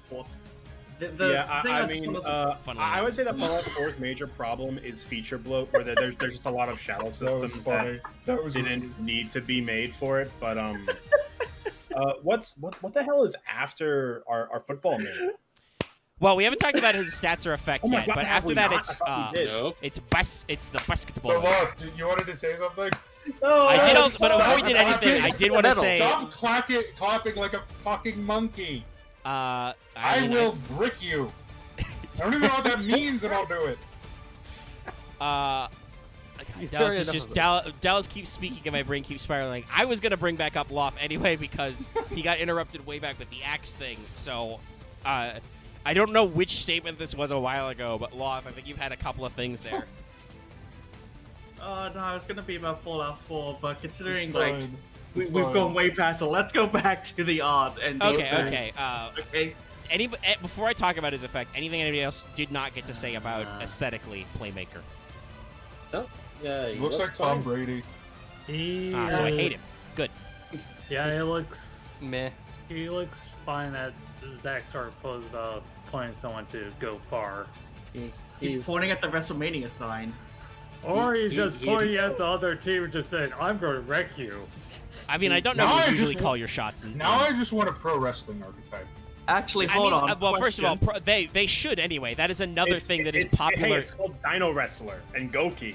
They exist. They're real. Goki's not a pro wrestling archetype. It's a I do have a question about the design, and someone please tell me this is an actual sports thing. Why does it look like he has a cage barrier protector thing on one of his shoulders, but not the other? Yeah, I mentioned that earlier. I'm not I sure think it's why. batteries. I'm not That's sure. not though. usually No, it's on the loose. shoulder, but I think it's just a reference because that's what the helmets look like. Yeah, I'm gonna be honest. and what's his face? Blockbacker had it on both shoulders, so I assume it's part of the like. Well, I mean, yeah, it I think thinking back to the Main times side, I've maybe. watched football. Oh, sorry. No, go ahead. I was gonna say, thinking back to the times I've watched football, isn't the quarterback's jersey usually asymmetrical? I don't really know because Not I'm usually. not Okay. that big of a football fan. I mean, there are slight uniform Is it- variations between different positions. Yeah, I don't so- know about that. Because I think usually they carry with one arm but throw with the other. Oh wait, Well, sorry. I the- just Maybe I'm not sure. Maybe I'm remembering wrong. Go ahead, Sorry. Roth. Because I just remembered I'm not sure if people heard me before, but because Fallout 4, this guy's just a super mutant suicider because the fucking thing's about to explode. It does look That's kind of rare. I was just gonna thought say- about it, but like this reminds me of the anime thing of how always they have it where the leader types always have one arm fully armored and then one arm only half as armored. I mean, I don't know if it's a leader type thing. That if you're fencing, or otherwise an armored combatant, that is a thing. You don't do that with your lead arm, though. You protect your offhand, but that's not what Yeah. he's doing here. So I assume it's part of the power armor. What I was going to say about the cage shoulders was what I think is going on, especially because those are also on Blockbacker's shoulder, is I think it's something like the. I'll do a very current meme. I think it's like a Russian cope cage. It's supposed to just stop projectiles from hitting your shoulder, period, because they smack the roll cage instead. But again, I'm not quite sure why he's asymmetrical. I think it's just because that's his throwing arm. Well, and I will say, like, I mean, in any sport like this, there's usually general freedom to accessorize your uniforms, but the only major thing in football is that usually the numbers define your position to make it easier for it to be kept track of. Because in football, the major thing is that because of the nature of the offensive and defensive positions. Yep. Players can swap in and out kind of freely as long as it's in between plays. So they keep numbers compartmentalized in certain positions, so it's easier for people where the referees keep track of who's who and how many players are there and all that nonsense. Yeah, that's so low numbers are quarterbacks and whatnot. I guess I'm weird. I can't watch football. Football is like the one sport I can't watch. Yeah, it's weird for me. I've got two different kinds of football. I think. Well, I don't know. no, your football is better. I'll just It's say got that straight up. AFL and NRL. Aussie football is like the best sport to watch because it looks like the people in it are dying. Like, I'm pretty sure it's the sport I've said the most times. Is that guy dead? There has been a few times where it's just like, that, okay, those people just got fucking. I rolled mean, over. because it is such a giant slice of the American culture and marketing machine, American football is the NFL is trying to work away from looking like players are dying because that has been a major controversy over the years. Well, it's the weird thing. It's like if you look at the medical data, even though it looks more dangerous, Australian football and rugby are less dangerous because there's no padding, which sounds like an anathema. But Well, because yeah, there's no- It's like a boxing gloves work. Okay, hold on. I just typed it in. This is a good thing to. yeah, you'll see stuff like that, and it'd just be like, is he dead? It's a thing of also like people like put less force into it, but also how boxing gloves are actually meant to kill you. Well, yeah, no. It's this weird psychological thing of because you think there's padding, you allow yourself to strike harder than you normally would, whereas if there's no padding, you would strike less hard. It's the armor fallacy. It's very weird, and Well, there's and a lot of yeah. psychological studies that I can't get into I about assume it. that might even apply to like the helmets, right? Like the reason why they have to redesign the helmets to be more impact absorbing is because guys are bonking their heads, and you need some head protection in case you like trip. No, there's no golfer. Also another weird one. But if you guys were bareheaded, you would not be bonking skulls in as much because that fucking hurts if you've ever headbutted anything. Yeah. And that's headbutting is also very much a major penalty. You get kicked out of the game. Well, yeah, you should. In You should most not sports, consciously headbutt, but I don't know any I sport think where it's called headbutting like is head legal. check. you do face mask to face mask or bonk heads a lot because you're in the scrum. Anyway, we have missed Playmaker's effect for like an hour now. 10 minutes, yeah. Right, Okay, we got Well, there's a Playmaker. reason for that. Level 8 warrior, 2600 attack, 2k defense.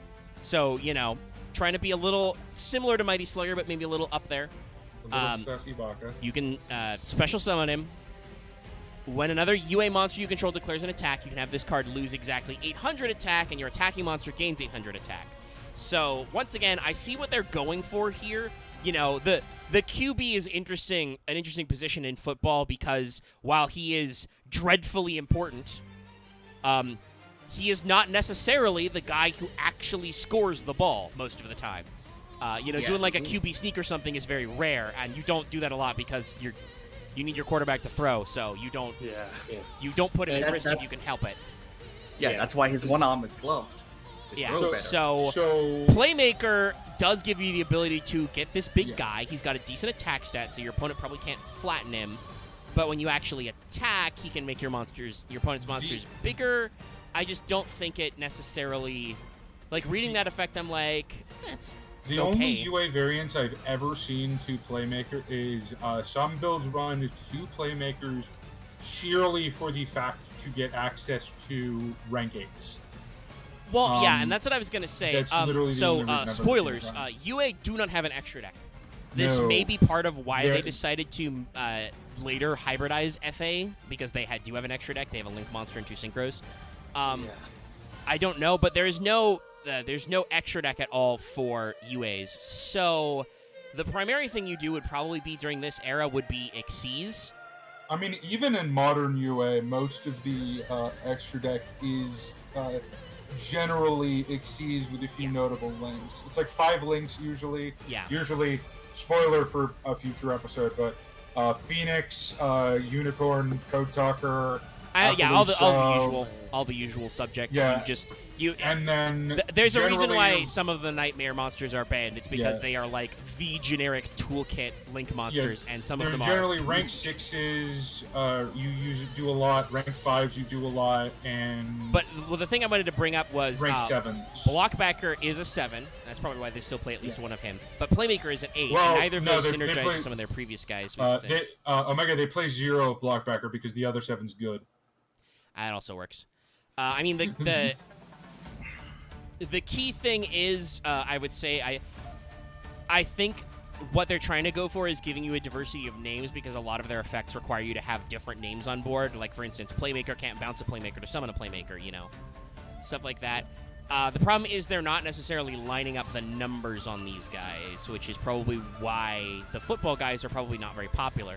You probably use them only in variants where you're trying to get access to the different rank toolboxes better.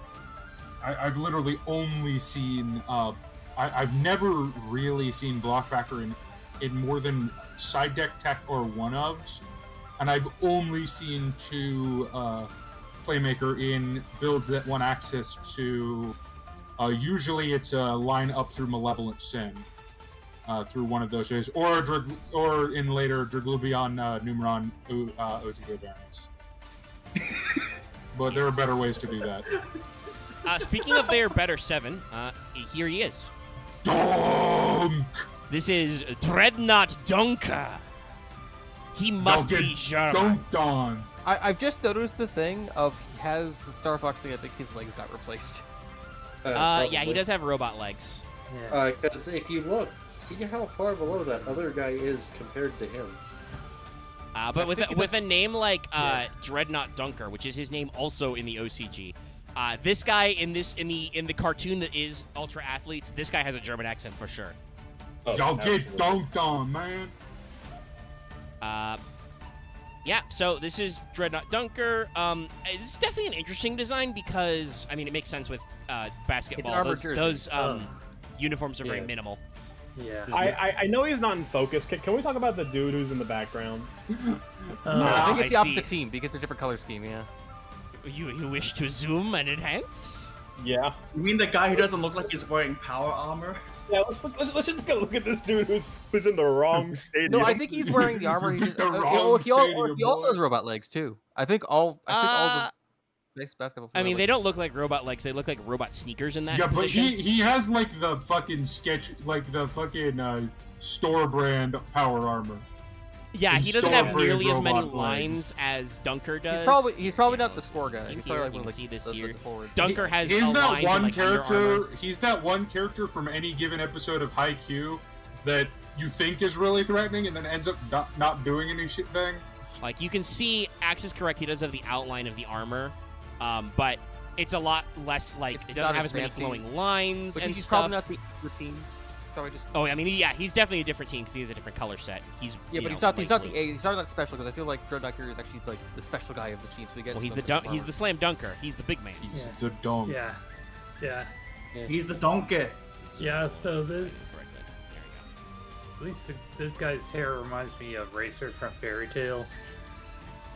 He has some very anime Sure. hair. But I also- don't. Sorry, go ahead. Also reminds me of, at least, this looks like one of the plays from NBA Jam on the Sega Genesis. Oh, I mean, this is With just a fireball. This is every fun basketball game has a fireball dunk. It is just a stadium because you can see it. Yeah. It does have like Yeah, the he's on fire. infographic. Why does basketball get all the really good video games? Hey, baseball had a few, and That's I forget true. what the game was called, but there was one that also had players catch on fire for MLB. Yeah, no. Weird. Now, so the thing about Dreadnought Dunker I have questions about, first and foremost, is this hat is weird. It's got a slit in the middle so his Mohawk thing, his anime hair can come out. It's a headband glass. It's like an No, eyepiece thing. It's oh, not wait, like- Claire- There's something else I think we should ask. Yeah. Okay, go for Why it. is he wearing reverse elbow pads? Yes, that's the other Because thing I was thinking fuck of. you. Why Bicep are the pads. the outsides of his biceps padded? Is that Why important? why is he tatted? Well, those are glowing, so I assume that's part of that's the part of the uniform, I guess, or his power suit. Alternatively, I don't care. Alternatively, I think it's a Dallas. wire. He just had a Sunny D. I'm gonna be That's very great. honest. This art to me is unfathomably be that I can't speak. Stop This saying art is based. unfathomably. Yes, it is based. This art is based. I love this I art assure so you, much. it's quite based. But there are. I mean, it looks rad. If you stop to think about it, you will notice. Hold on a minute. There's some costume choices here. Oh, Yeah, I Megan, don't- there's I don't no get time the- to I don't think. get the- You just gotta dunk. I don't get the bicep pads, but I get the headpiece because it's meant to be like a glasses to earpiece like headband thing. Okay, but why does he have? It's not a headband though, because you can clearly see his forehead hair coming down here in a V. There's a gap in it. It's a weird and it's only his. No, it looks like there's a shadow back there. Like there's some non-orange. It looks like it stops like halfway around his head. It's a weird future fashion choice. That I do not understand why they did it. But no, Dunker is fine. Yeah. No, Dunker's my favorite. The shorts are the right length for basketball players too, got- apparently. He's also got And, cyber. He's got like, cyber legs to do the jumps. The Yeah. the dunk boy. God, why? I don't know why my brain stopped from fucking that. No, Don't worry. We have That's somehow right. managed to we have I somehow get it. managed to make this go on for an hour 45. We should just Yeah, go I was on. gonna say, our this is dunk man over sports. here was for the longest time the offensive asshole of UA, right? Yeah. No, he is the.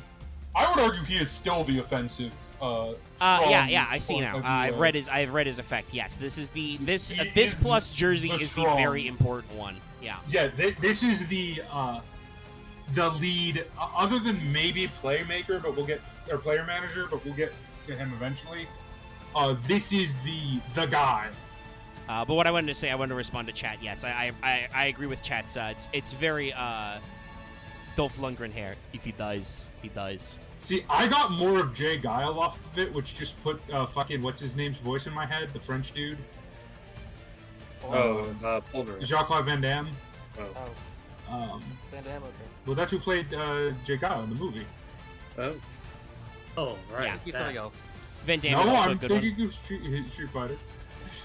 Van Damme's also That is not like my favorite video game movie. I know it. But for me, it was Tuesday. We are going to fuck and Bison up. So, Dreadnought Dunker is a level 7 Earth Warrior, 2500 attack, 1800 defense. Hey, those are main character ace stats. Well, kind of. The defense is a little low, but you know what I mean. You can special summon this card, blah, blah, blah. When this card attacks a defense position monster, inflict piercing. When this card inflicts battle damage to your opponent, target one card on the field, destroy it. So, the destroy effect is kind of a little mixed. Obviously, sometimes it lets you win more, but if you have already successfully done battle damage, clearly whatever you're destroying wasn't that important.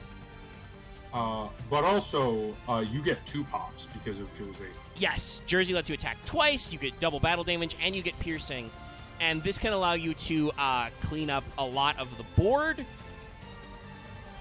This But, guy yeah, can dunk trains. This guy is dunk train. I have, in fact, done 7,000 damage with just 1 attack phase with this man. I somehow survived that, yeah.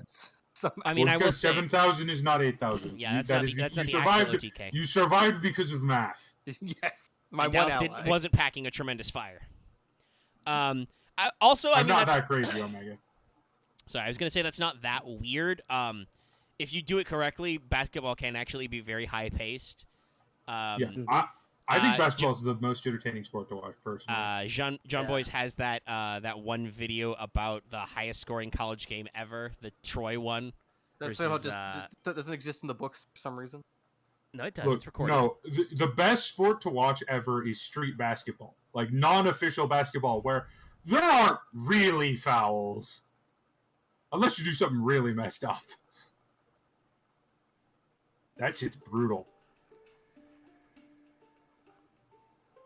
But yeah, Dreadnought Dunker, obviously, attack-wise and effect-wise, is really the key here. Like, obviously, Slugger was the first guy with the jersey, but jersey plus Dunker is very, very strong. Yeah. And Slugger plus Dunker is an OTK, basically. Because Slugger, I believe, does it for the entire battle phase. His Fate effect. I thought it was only when this card attacked, but let me double check. Oh, no, it is this card effect. Yes, if this card attacks. And that's why I say I think his pop effect is win more, because if you have successfully completed an attack and dealt damage, your opponent didn't have anything to respond to the attack anyway. Yeah, but no, Dunker It's win more, but it's a kind of win more that actually helps you Yeah. win and not is only useful Well, yeah, when you're already because in the it advanced will, especially if your opponent has more than 2 monsters, it can help you whittle down their board. During the time this came out, this was Crossed Souls. Hey, you know what are cards on the field? Pendulum scales. You know what's really annoying about pendulum monsters? You can't fucking get rid of them. So, Dunker would let you, like, punch a Dunker guy breaks and then be scales. like, hey, your scale, it's gone. Fuck you. Dunker also gives you access to the rank 7 pool, which is, in my opinion, other than... Well, no, actually, just in my opinion purely, I think it's the strongest Xyz pool. 7 is a Or one of them. very powerful rank collection. 8s and 4s are a little more popular because they're inundated thanks to anime, but 7 is very good. Well, I'm just saying in terms of pure effects. Cause, Yeah, I was gonna say I think 7s tend to be more powerful on their own. 8s 7's you got- have to do a lot more. Yeah, 7's binding. got Absolute Dragon, which, if you play your deck right, is a free Omni Negate. Yeah. It's got Red Eyes Flare Metal, which is a good card. It's got Dracosac. Draco Spack, Big Eye, Big guy. Titan Moth. Oh, right. That it's one got card we have to personal. ban before links come out. The Tomahawk T-Hawk. that's Galaxy. Tomahawk, yeah. Yeah. Oh, T-Hawk. right. It's also There's also, what is it? Is it Titanic Moth isn't bad. Diabolus the Mind Big Hacker's guy. actually a really good 7. Yeah. But yeah, so 7s are generally a very strong utility, and you can absolutely turn those into the centerpiece of a deck. Hey, you know what would be great if you like beat the shit out of your opponent with a Dunker, and then in main phase 2, all right, I make Red Eyes. You can activate 2 cards. You're dead. Yeah. You can't do anything. You're fucking dead, dude. Like that's a very strong move in an OTK deck. Similarly, Dracosac can be like, okay, fuck you. You can't crack back. I am immune, buddy. Big Eyes for taking care of shit like Yeah. indestructible shit. Yeah. Big Eye is basically the same function that Silent Honor Arc has, but he's technically a better card, but that's because he's harder to make because he requires 2 7s. 6 is also another good rank pool, and that's a good transition into our next boy. Yeah. Because the 6 is the other rank pool that UA plays a lot. Yes, this is... Let me just... The other basketball boy. Yeah, like I said, usually they do this in... Not only do they do pairs, but they also do pairs from the same sport. The only one that broke this, like I said, is the last one for some ungodly reason. I guess because they couldn't think of 2 volleyball cards. Let's be honest. Well, if we're gonna talk about it, the reason is because they decided to mix both the defensive position of libero, which is a position that is literally only designed for defense, but also showed him spiking, which is not what that position does. Yeah. Yeah. Anyway, this this is Rival Rebounder. Yeah, this guy's great. His art, however, is his art's a bit funky, but I like the idea. I like his art from the neck down. His facial expression is confusing me a lot. What's happening right now? He's listening to a really good song and he's in. Yeah, he's into it. Yeah, that too. Basically. Can I get some cat jams in chat? You don't give a fuck about what's going on. He's just scoring. No. He's rebounding. He's rebounding. Or I guess he's like those scorings happen. Blue team has just fucked up and he has caught the rebound. Yeah. The backboard has a camera and he's pulling a duck face. This was technically the position I played in basketball. Except instead of doing any jumpy, flippy shit, I was taller than every other kid at my school, so I just went, I'm big, get away. I'm tall and white, so I never played. Not tall and white, sorry. I am medium-sized and white. I do not play basketball. I am tall and as white, you know, white guys can't jump. I'm medium-sized and white. I sucked at basketball. I only played a tiny bit of basketball, but who cares? But Marth, you were saying something earlier. As for this, I'm just looking at his hair. If this is based on any sort of anime, he wouldn't be a major minor character with that hair. Yeah, judging by my knowledge of Haikyuu, which is my knowledge of sports anime, this is the main character's love interest. I want to just say, look at this dude's jawline. Look at that angle. You know, that's how you know it's the main character's love interest. I think we see kind of what Dunker was going for with the like arm shields. I still think they look a little goofy, but seeing them from the outside, they make a little bit more sense. Jesus, sorry. The thing I want to say it's weird about this is, so we're rebounding off the rim. Remember Dunker, who jumped 10 feet in the air, like twice the height of one of these guys to dunk, and then these guys are down here on the rebound? Does the hoop like move up and down? Well, the other thing too is that these other guys are also clearly in midair from this pose. Yeah. No, instead of jumping towards the ball, they're trying to tackle the rebounder. Yeah. The shot comp is a little weird. This is the version of basketball where they put trampolines near the hoops. No, they just have Robo there. I'm just gonna for the other guy. I was gonna say I would be interested to see what ignore me. I would be interested to see what the reference photo, because I'm gonna just go and say I assume that there's probably a reference photo for a main. I mean, doing the mouth thing. Michael Jordan did a lot of funky expressions after he dunked. Definitely Jordan. I don't have to look.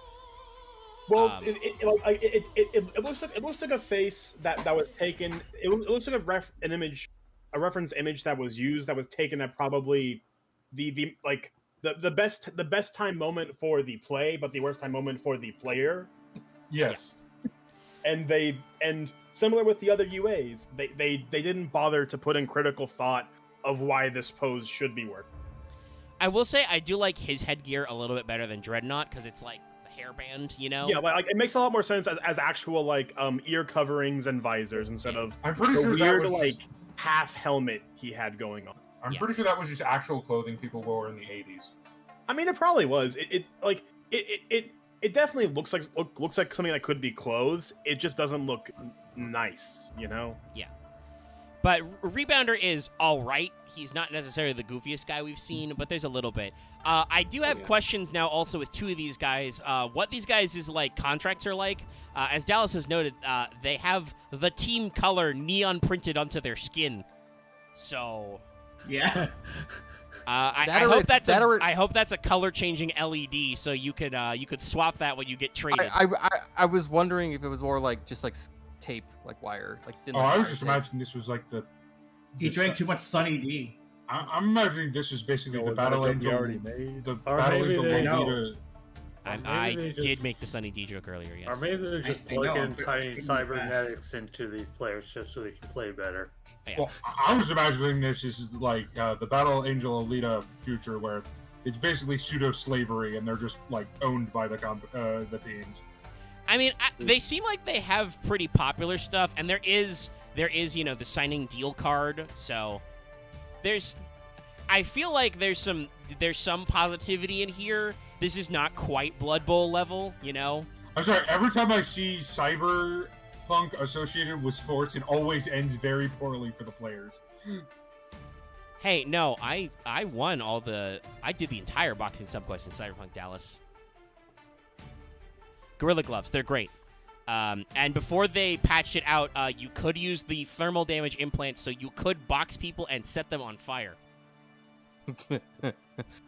Why did they take that away? That sounds hilarious. Because it was kind of busted, because you do dot when you're supposed to just be punching people. Beat on the Brat is still not a good side quest because you play a weird defensive game that yeah, is technically a boxing style, but I don't think they have it lets you put it on fire was an outbox. Yeah, it lets you Floyd Mayweather with this time with arson. Yeah, it is not an intended strategy, because what's supposed to happen in the boxing side quest is, with the exception of the final fight, where if you suck at boxing, you just agree to take a dive and you bet big. But you can redo them so long as you are willing to keep losing money. So you're supposed to, if you suck at boxing, you just get the legendary punching cyberware, and that's the only weapon you can use. So they disallowed special damage types like shock damage for stun or fire damage for damage over time, because it goes against the spirit of the quest and lets people cheese out this quest for shitloads of money, even if they don't have a body build. My most recent Cyberpunk character is 20 body, 20 reflexes. So no, I just when Coach Fred is like, V, you could take a dive against Razor Fist, and I'm like, dude, I'm level 45. I am 20 body, 20 athletics. I'm going to break his fist. I have all of the in-combat health regen I need. I'm going to punch his lights out. I was just good at the minigame, so I just won. Anyway. It's like a fighting game. So, what Rival Rebounder does, he is a level 6. He is 2200 attack, 2300 defense. I think this makes sense a lot. Again, we talked about how, midfielders kind of set up. If you're getting rebounds, that can be both a defensive thing to get possession, but also you can be a rebounder if you just get the ball when one of your allies rebounds it off the rim and put it in the hole. So he's got offensive and defensive potential in his stat line. You can special summon him once per turn. If this card is special summoned during your opponent's turn or normal summoned, you can special summon a UA monster from your hand or graveyard, except Rival Rebounder. You can only use this effect once per turn. So you have an incentive to tribute summon him, and I think this kind of brings us back to the way Stadium was phrased. Obviously, Konami looked at, because this is 4 waves of support, and Konami was like, okay, Stadium's okay, but we want to incentivize the normal summoning. How can we do that? Oh, we'll make a guy who you want to normal summon anyway, And then he's also, he makes sense with your other normal summon midfielder, so you get to basically get more guys. And who was our other 6? Which one was he? I think it was Perfect Ace, wasn't it? Yeah. No, they were 5s. No, Perfect Ace is 5s. No, it's goalkeeper. Okay. Yeah, so, and we talked about how you might play one goalkeeper. If you can special summon him from your hand or graveyard, you might just use that, because it can't be Rival Rebounder. So this lets you set up Xyz. Alternatively, you can, pick other guys to set up the Xyz play and just use Rebounder as the enabler. But he's a very, very good style. I think this is an interesting card because he's all set up right. Yeah. I mean, considering what like his position is, that makes sense. Yeah, but it's interesting the way they designed this card, who is still very good. I think this is a great card. It's just, it's interesting that he is your extender, or possibly your starter, because he can be on normal summon. But yeah, it's a card that they looked at, and they designed both from a lore perspective of his position and more of a mechanical position of well he can be a defensive player, but he can also be an offensive player. So we're going to give him a mix of extension and setup possibility for you to utilize him to full potential. And defensively, he does also work because he has that synergy with Midfielder. If you summon him on your opponent's turn, you get to bring out extra UAs, so you can try and not die. We've kind of discussed how that's not necessarily a winning strategy in UA, but it does exist. You can do those lines if you're pushed into a corner. If you have to, you have to. And it's never a bad thing to have that as an option if you need it. Yeah, because as we like to say in this business, the only life point that matters is the last one. And if you can, by getting an extra summon, if you go into rebounder on your opponent's turn, like through Midfielder or something, or signing deal, whatever. Not signing deal. I have completely forgotten it. What's the card with the slapping hands and the changing? Turnover tactics? Turnover tactics, yes, thank you. I'm like... Yeah, I did. I was like, I don't use that card. I don't know what it's called. Yeah, but that lets you, shuffle the board back in and summon two guys, so... Yeah, but unless your opponent summoned from decks, so you never play it. I mean, it depends on the deck you're facing, right? I think during the time period it may have been legitimate because you would have been like, what am I scared of in main deck? Everything. It's an interesting tactic, but there are ways to special summon him on your opponent's turn in the archetype. So, and again, like we said, if you need an extra body, you need an extra body. So, now I actually have a couple of spell traps because I think, well, one of them is very important. We learned that when we banned it from our format, and Dallas immediately had to be like, okay, can't play that deck anymore for a while. But also, I think it has very interesting art for our greater perspective here. So let us talk about... banned that card, right? Yeah, you can play one, I think, because we didn't want to deal with multiples. I don't know why. Okay. I think that's what we did. That scared of UA, are you? I mean, it was a goop week, but you were very effective, and a lot of people did not enjoy, well, maybe, a lot of people in the format did not enjoy playing through a couple of penalty boxes. Anyway, this is UA penalty box. I kind of wish there was a hockey there was actually a hockey main deck The card. funny part is, you could, and this is the last thing I'll say on it, you unbanned the card that is the reason penalty box got banned, which kept penalty box banned. Well, you can only play one Beatrice anyway. Yeah, but just saying. And in case you didn't notice it, well, during the day it was up, I did technically put Beatrice on the probation list before I read my notes and like, wait a minute, that doesn't work. Hold on. She's already probated in real life. Anyway, penalty box I thought art-wise is interesting because, first of all, this shows very clearly some kind of holographic ice rink. And shows hockey players who are not monsters currently. And what look like robo-umps. Yeah, robo-refs. Which is also not a card that physically They're not as bulky exists, because they're refs, so... But is interesting because the artists have other designs in mind. They just haven't maybe made it to the, the main deck yet. We could always have future support. You can also see, the non... I'm wondering, because goal's ace already guy. a word, is there another word for goalkeeper? Like Goalie? Goalie or goaltender, but is there another word that doesn't involve goal you can use for the goalie? Because obviously the other card should be UA Enforcer, or UA Wayne Gretzky, because that's what it actually be. UA Wayne. I'm fine with UA Wayne Gretzky. It would just be UA Wayne Gretzky. Because it's like, there's this guy, because it's obvious that like this guy who's at the penalty box expects to throw hands. He's got So spikes would all you just over have his like a fucking body. 5-foot nose? Everyone else looks normal. This guy looks like he's a fucking Final Fantasy hockey player. Yeah, with the bright purple and the spikes. He's expecting to get blood. Player number 9 on the other team you notice is not nearly as spiky. Isn't one of the positions called like wingman? Listen. You might be thinking of volleyball with wing spiker. I very briefly... winger. It's called winger, not wing. Don't Konami, don't make that a card name. Why? It's silly. That's asking for problems. But the only thing I can find for synonym I don't see the problem. is net keeper or net minder. Okay, so they could come up with a net. Catchy.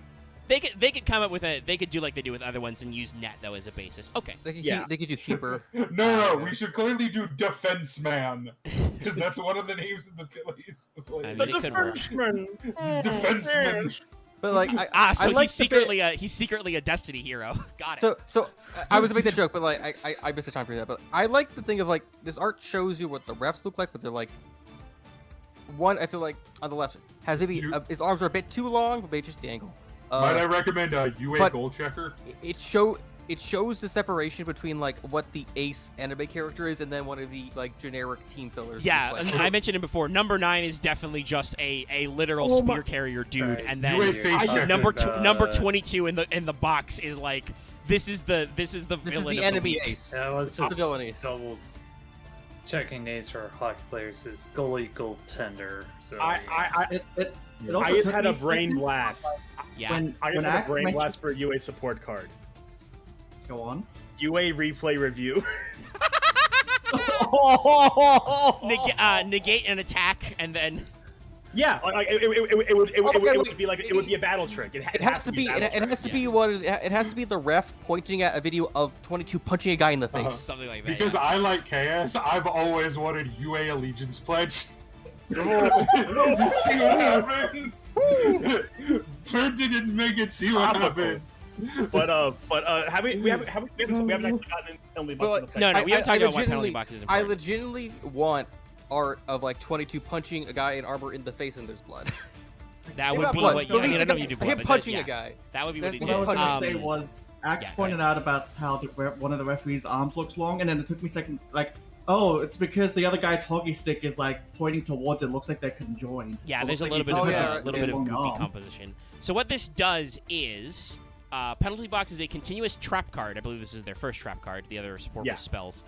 At the start of the damage step, if your UA monster battles an opponent's monster, you can banish that opponent's monster until your opponent's second end phase. You only use this effective penalty box once per turn. You can banish this card from your graveyard, add one UA spell card from your deck to your hand. So, penalty box is a good card. At the start of the damage step, if you battle a UA monster, whether it's attacking or defending, you're just like, no, penalty box. You're going in the forever box. Fuck you. Going in the box. Which can be very disruptive. Also incentivizes your opponent not to remove this card for 2 turns, because then I'm pretty sure you don't get that card back. It does the thing of it takes it Actually, out, no, it's but then all one also you phrase, can- so it might let you actually bring it back. what I get. What's? Let me look It's at the all card one real quick. sentence here. I'll cross type it. I took it as like So I don't know if it actually. you can put a guy in the box and then swap someone in, essentially. I'm living in a box. But like- also, when your opponent inevitably gets rid of penalty box because they fucking hate it, you also get a spell search. Gene's like, you kick the guy out of the game for the day, but they get a new guy. Well, yeah. I would say that unless the card has an extra bit of text that says if this card is destroyed, the card returns. I mean, it would not have to remain on the field because it's a lingering effect that just has a timer on it. Okay. Yeah, because it's all one clause. Okay. I was wondering. What I was going to say in response to Axe's comment is I do believe hockey is one of those sports where you have a minimum number of players on the field normally.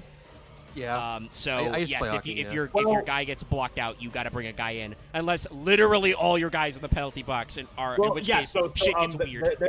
I assume like I've seen the video on this. There's basically a rule set in place where you can only have a certain amount of players on the field at any one time, regardless of ejections.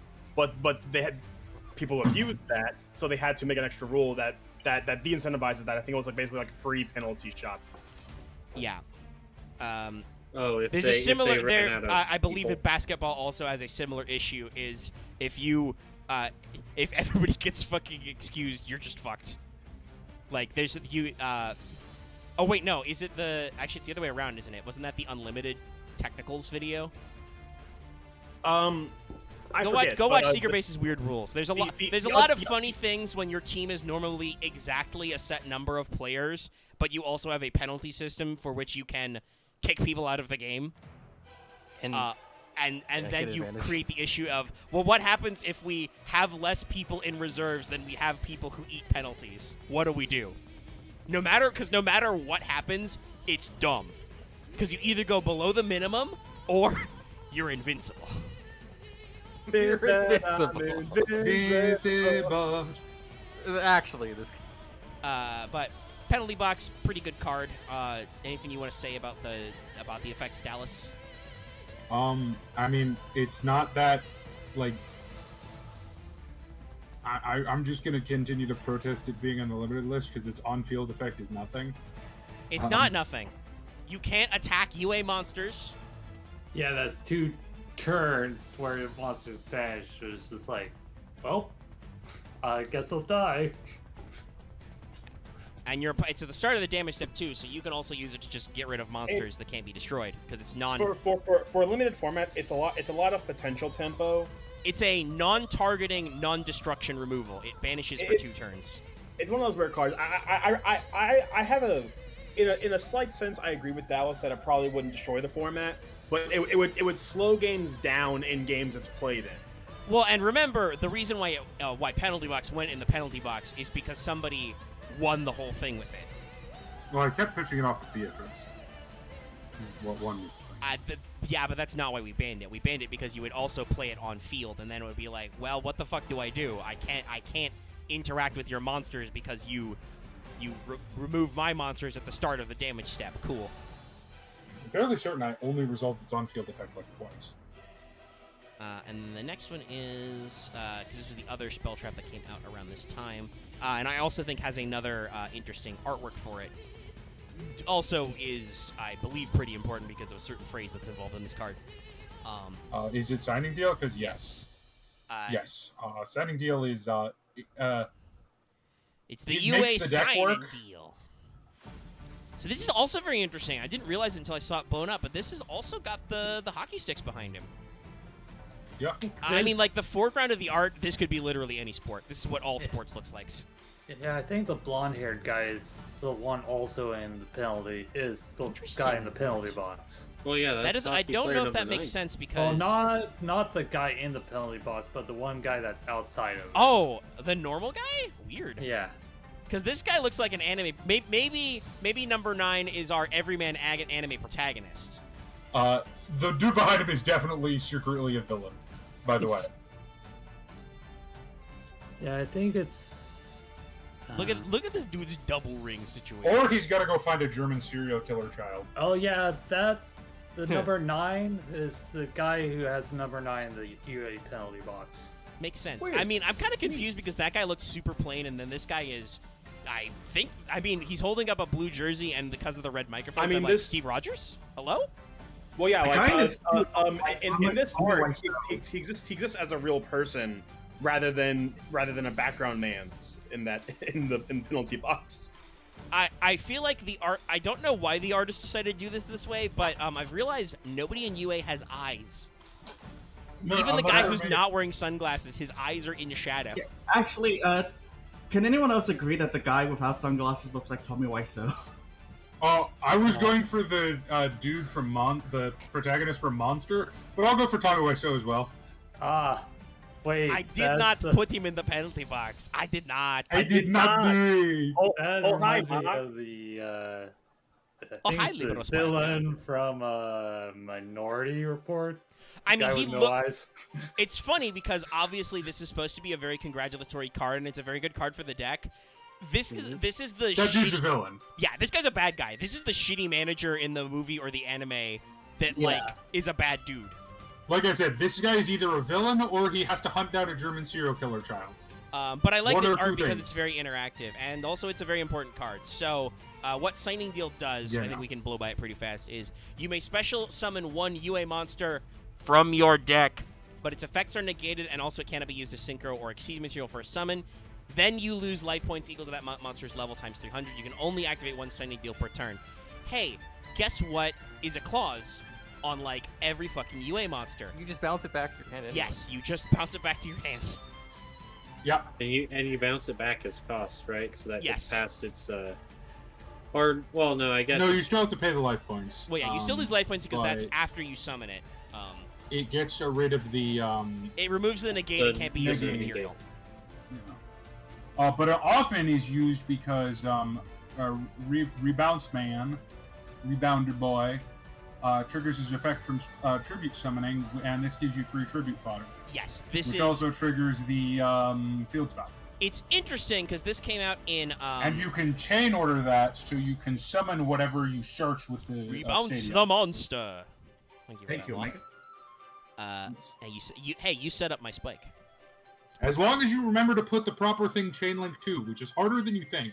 Chain order is interesting. So, I want to say I think this card comes at an interesting space. This is basically the tail end of the initial wave of UA support in the middle of Pendulum era. This was Cross Souls in the middle of 2015. UAs go, run silent. They run dark. They went on strike for like 5 years from this point. So it's very interesting that Konami was like, not let's give them an extra normal summon. It was like, what if we gave them a way to just get their big monsters on the board so they have tribute material or bounce material, whatever. Which is an interesting direction, and I think it's a good card. So I think we're going to do our same thing we did with Midfielder, even though he's technically later. We're going to pull up the next normal summon. And this came out in Phantom Rage late 2020. So that is the gap on UA, everybody. Signing deal, penalty box, the two b-ball guys, that was all mid 2015. And then we just with the aforementioned Libero Spiker.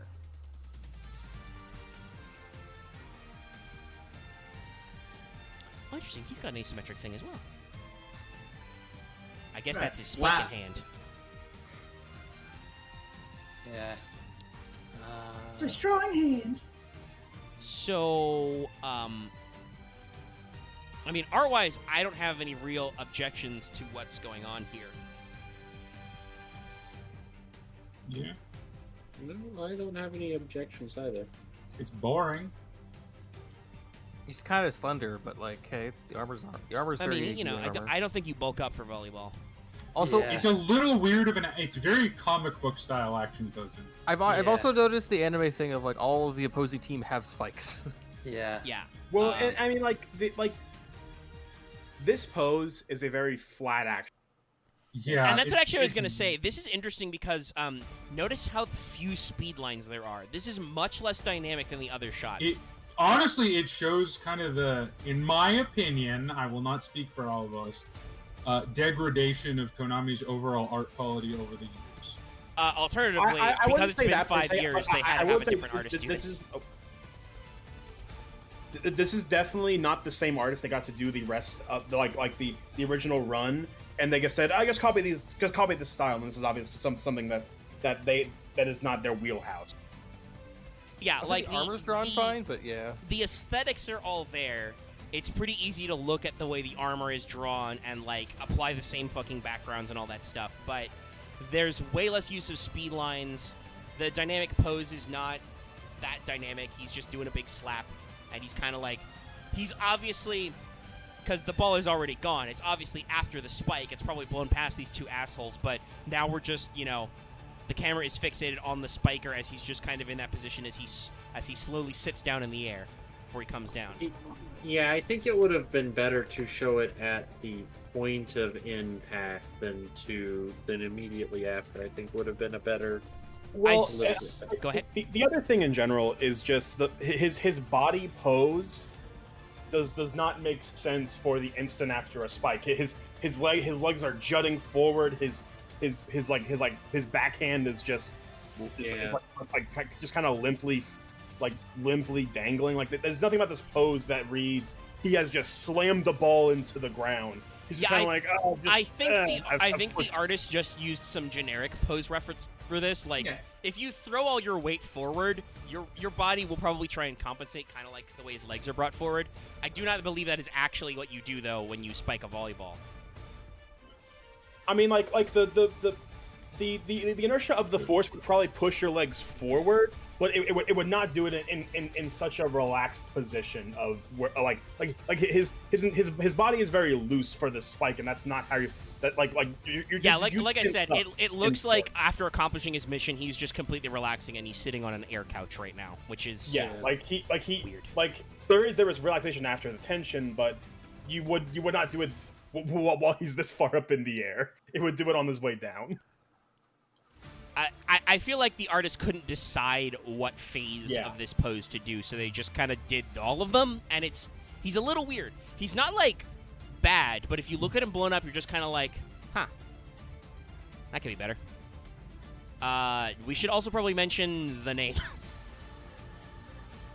Right, So Libero Spiker. Oh, I mentioned this. I mentioned a little bit ago. Yeah. The Libero is a defensive position that can only be in the back line of the volleyball. If you've ever seen a volleyball field, there are two sections, the front and the back. The Libero can only be in the back. They cannot hit the ball while it is above the net, and they are not allowed to hit the ball to push it over the net. Which is the literal opposite of what a spiker does. Yeah, if you've watched a Red Haikyuu, you probably have seen some it does exist, but it's very rare for a libero to actually make offensive plays. But you've probably seen something like that. If you've read or watched Haikyuu, but generally speaking, a libero is a 100% defensive position, except in like a 0.1% chance where they make a save and it gets launched over. So I think with the way his stat line is set up and what Libero Spiker does, because this is the other normal summon, that's why we're talking about it for player manager. I think, or manager player. Player manager. Yeah. Weird one. But I think what they're going for is the idea that it is both offense and defense. It's just that, like we said, with the language of a volleyball team, that doesn't make any sense. Unless this is just the hell we live in where you can switch on the fly. Libero Spiker is a level 4 Earth Warrior, 1800, so he is perfectly balanced, as all things should be. You can special summon this card, blah, blah, blah. During your opponent's main phase, quick effect, you can shuffle one level 5 or higher UA monster from your hand into the deck.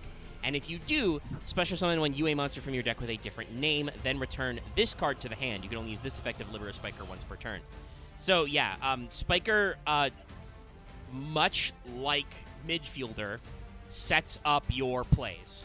He either is your normal summon, so you can actually, like, do the special bounce, or during your opponent, you can shuffle a card back from your hand in order to get a different guy on the field, bouncing Libero Spiker, and basically do their, like, special summon type effect on your opponent's turn. He is very nice for the deck. This means that you could hypothetically access rank 4 toolbox because you are absolutely playing this guy and Midfielder, because normal summons. But I don't think it necessarily, like, takes this deck, like, over the top. It just gives you another starter. Yeah, I mean, like, it's a good starter. None of its effects single-handedly make UA like tier 0, but they're all good effects, and just by the pure ability by the pure nature of it being a level 4 monster, gives you twice as many starters. Yeah, and I think I'm comfortable saying that's okay, because that's clearly what Konami was going for, right? They were like, oh shit, even with their special summon from deck card, UAs don't have a lot of starters in Archetype. What can we do to make this deck have more starting plays? Well, we'll give them another level 4 who has a similar effect to Midfielder. They weren't trying to make a card that single-handedly broke the deck. But they realized that this deck needs another normal summon. So they made that. It made it good enough to where you obviously you would run it no matter what, but you don't feel like you're being forced to run. And I think they gave it an effect similar to Midfielder, to special summon on your opponent's turn, just so that you didn't feel like, well, this guy is clearly inferior to Midfielder because he doesn't special summon. So you have a different but similar flexibility. And then our last UA guy, the player manager.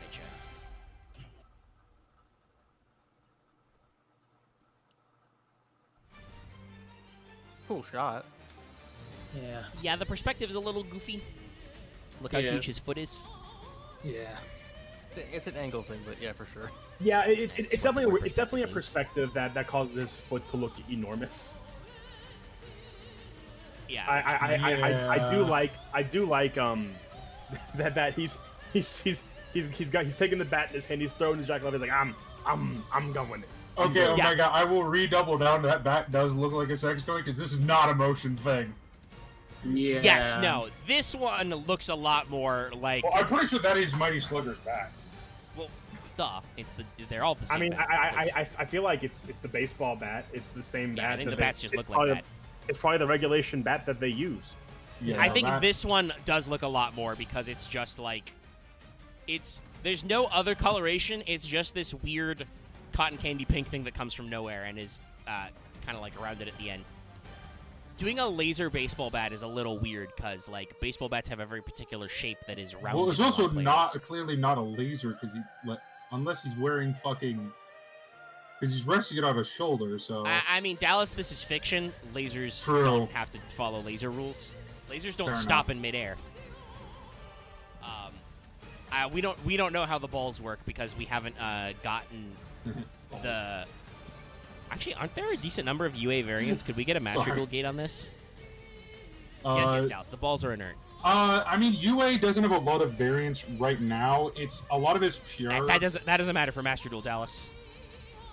Yeah, we could get.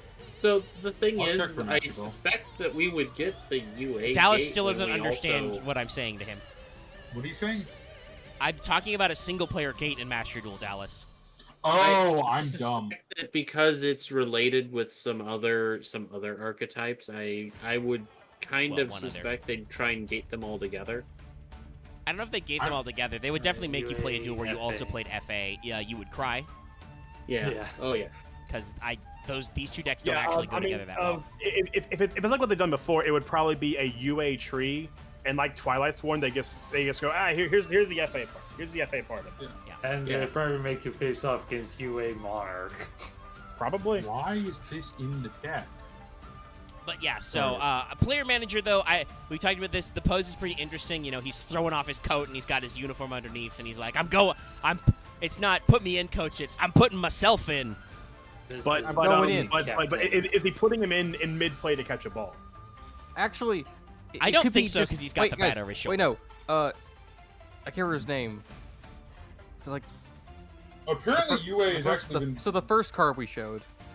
Slugger. Apparently, Slugger, Mighty Slugger? basically, Slugger used the jersey, and now he's out, so he has to come in and. apparently, UA has been very successful in Master Duel. Like it's taken multiple spots at multiple tournaments, I mean, it makes sense. It makes general sense because I mean it's a fairly powerful deck. and it's running a oh god. It's generally running 3 DeFi, 3 macro. I mean that makes sense. Yeah, you just turned into macro stun. They're playing Gavin UA. Well, I mean, not as Gavin UA because they're still playing. Jokes, you know what I mean. Yeah, they're also playing Zodiac lines because, of course, they can. I mean, I'm not gonna blame them there. Because spoiler, Zodiacs are generic because Chakanine is a generic card. Because of course it is. Yeah.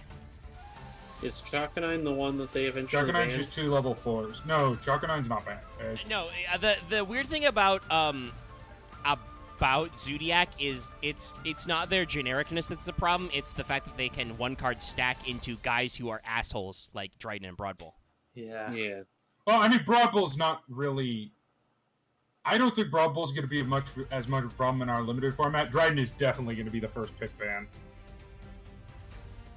But Broad yeah, Bull's just a searcher. I don't think there's a lot else to say about player manager like art-wise. I like that they brought back Perfect Ace for the background. I recognize his dreadlocks. Again, it's the thing of I feel like I don't know if I said it and there's no one had anything to say about it or not, but yes, think we considering- heard you. You don't need to repeat it. The audience got Okay. it. That's an interesting theory, but that's not necessarily I supported mean, by just anything. considering It all works- like they it usually like works- putting them together, but yeah. It works as good as anything else. I mean, I just hope they put a new gate in soon.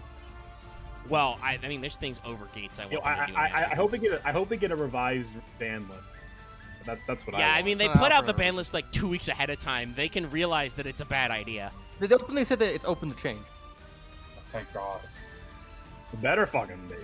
Because I mean, I play Master Duel in a little bit. I'm definitely not coming back if that's the fucking ban list. I mean, I still play Master Duel, and I don't actually have that much of a problem with the current format, but I realize that is because I'm an enigma of a person that has the best luck when it comes to my opponents. Or apparently they play. patched some weird I've heard that there are exploits about coin flipping that they've worked on. Oh, People were just surrendering mid coin flip, or disconnecting mid coin flip. Yeah, they fixed that. Yeah. But I still like Master Duel. I recognize it is not very good. I mean, I think at its core, Master Duel is good. The problem is that Konami is Bad at Konami making is games. trying to run it like the actual cardboard playing card game, which is not how you run a digital service. Otherwise, you will, unlike real Yu-Gi-Oh!, Master Duel will basically be dead between like pack releases. I think personally, I think Master Duel has been kept alive by the grace of VTubers at this point. I am only saying that like half joking. Yeah, I mean, no, I think it's just it's mostly by content creators because it was such a huge content mine, and now it's just I mean, like it still is. Meh. Yeah, I mean, it depends. They are still doing at least decent, different formats and stuff. Well, and also, I guess because of the usual content loop, you can turn suffering into content. Yeah, suffering is content. MBT can try and get to platinum with Magic Key, and he can die for like a week straight, and that gets him views, I guess. MBT, if you're listening, I would much prefer if you played Ace Attorney instead. Please post more of those videos. I need my fix, it's okay? I like you when you play things that aren't Yu-Gi-Oh, sir. Please do You that. got all the way through, like you posted all of Ace Attorney 1. Yes, I watched all of 1.5, even though it was literally 8 hours long. I need more though. Jesus, man. Is he that funny about it, or what? Someone else was playing. No, the case Ace Attorney 1.5 in Ace Attorney is actually that goddamn long. It's I know, Oh, yeah. because it's I Rocks for played the it. Ashes. It's the whole thing. yeah, I know. for people who don't know, it was added only for the DS compilation, so it's it's the it's size Don't of 2K. spoil thing. it's have no, not but played that game. it's I I'm not was gonna sad. spoil it, but I'm just gonna say it was added after the trilogy already came out, so it is kind of like an anniversary like callback episode or call forward. It's a Yeah, weird, it's Basically, like, the sequel length sequel. of the entire previous 4 cases at once. Yeah. And Yeah, a bunch for of new no assets goddamn for reason. updated sprites and everything. It does explicitly call some stuff forward that I think gets addressed in Apollo. Yeah, they because they'd they already came at done the same 2 and time. 3, they get to actually like do I the mean, thing. it's like what most games do sometimes. 'Cause like Yakuza Zero did the same thing where there's a side quest in Yakuza 0 where it implies on basically 2 and 3 it basically and 5. calls out everything that happens in all the other games. Like to the even point where they have the antagonist of Yakuza 2 show up as like a teenager. Who actually no, he's a 6th grader. Actually, Anyway, Capcom, you need to be more like Konami and release more remaster bundles.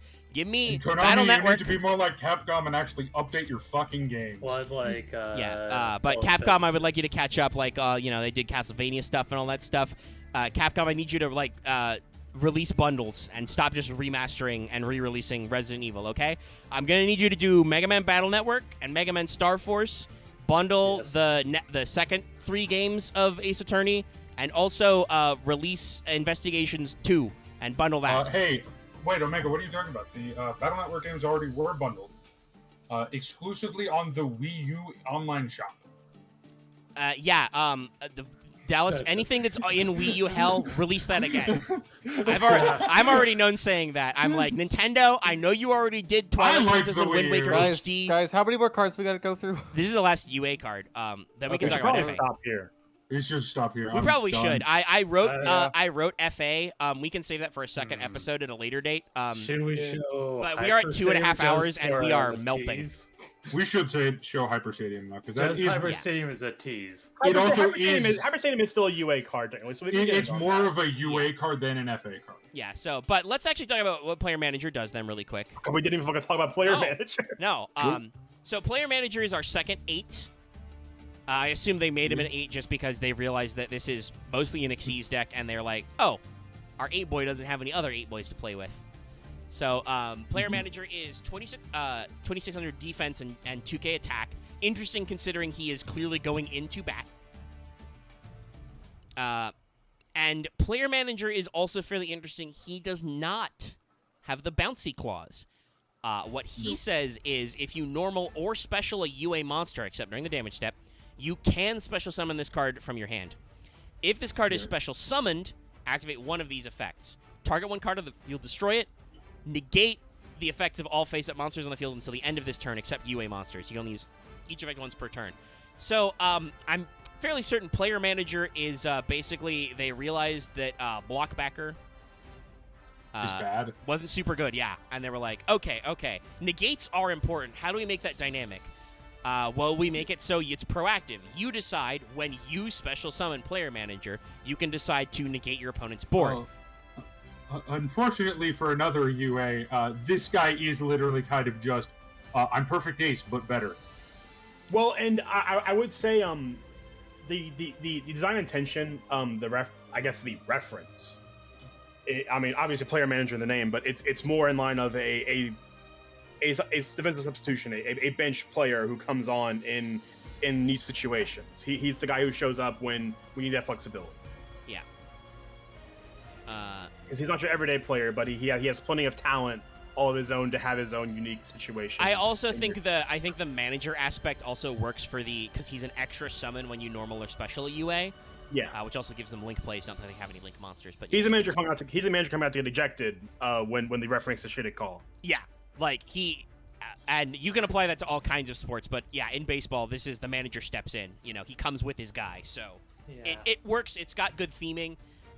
It also, on an effect that you can trigger whenever this guy is special summoned, which you can do quite a variety of ways on your opponent's turn.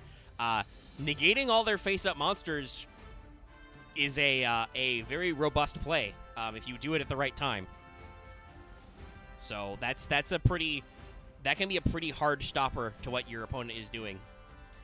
Assuming they don't just make like there are some decks it doesn't work against. Like if your opponent's gonna be just like, okay, cool, I'm just gonna make the Arrival Cybers. You're dead, bro. Or link away all their monsters. Also, well, I mean, like you could theoretically like catch them and like you could catch them after overextending. Yeah. And they have no more plays to make with Link Climbing. Yeah. But either way, you have to pick the right time to pop it. But yeah, the reason why Blockbacker would be any good is because, well, just getting to negate a guy the moment your opponent special summons him and basically fade their battle. Cool. This is 5 years have gone by. That's not as cool as it used to be. So how do we make that negate better? Well, we'll just negate all their monsters, even if they're already face up. And if you have no monsters to negate or something, or you don't want to negate, you can pop. So a very good card. Again, much like Libero Spiker, Player Manager did not make UA like Tier 0 or anything, but I mean, we just talked about how it's present in Master Duel, so there are certainly certain versions of the ban list. Yeah, I mean, like the recent support has the recent support was super good. It's just that it was by no means like a Beatrice or shit.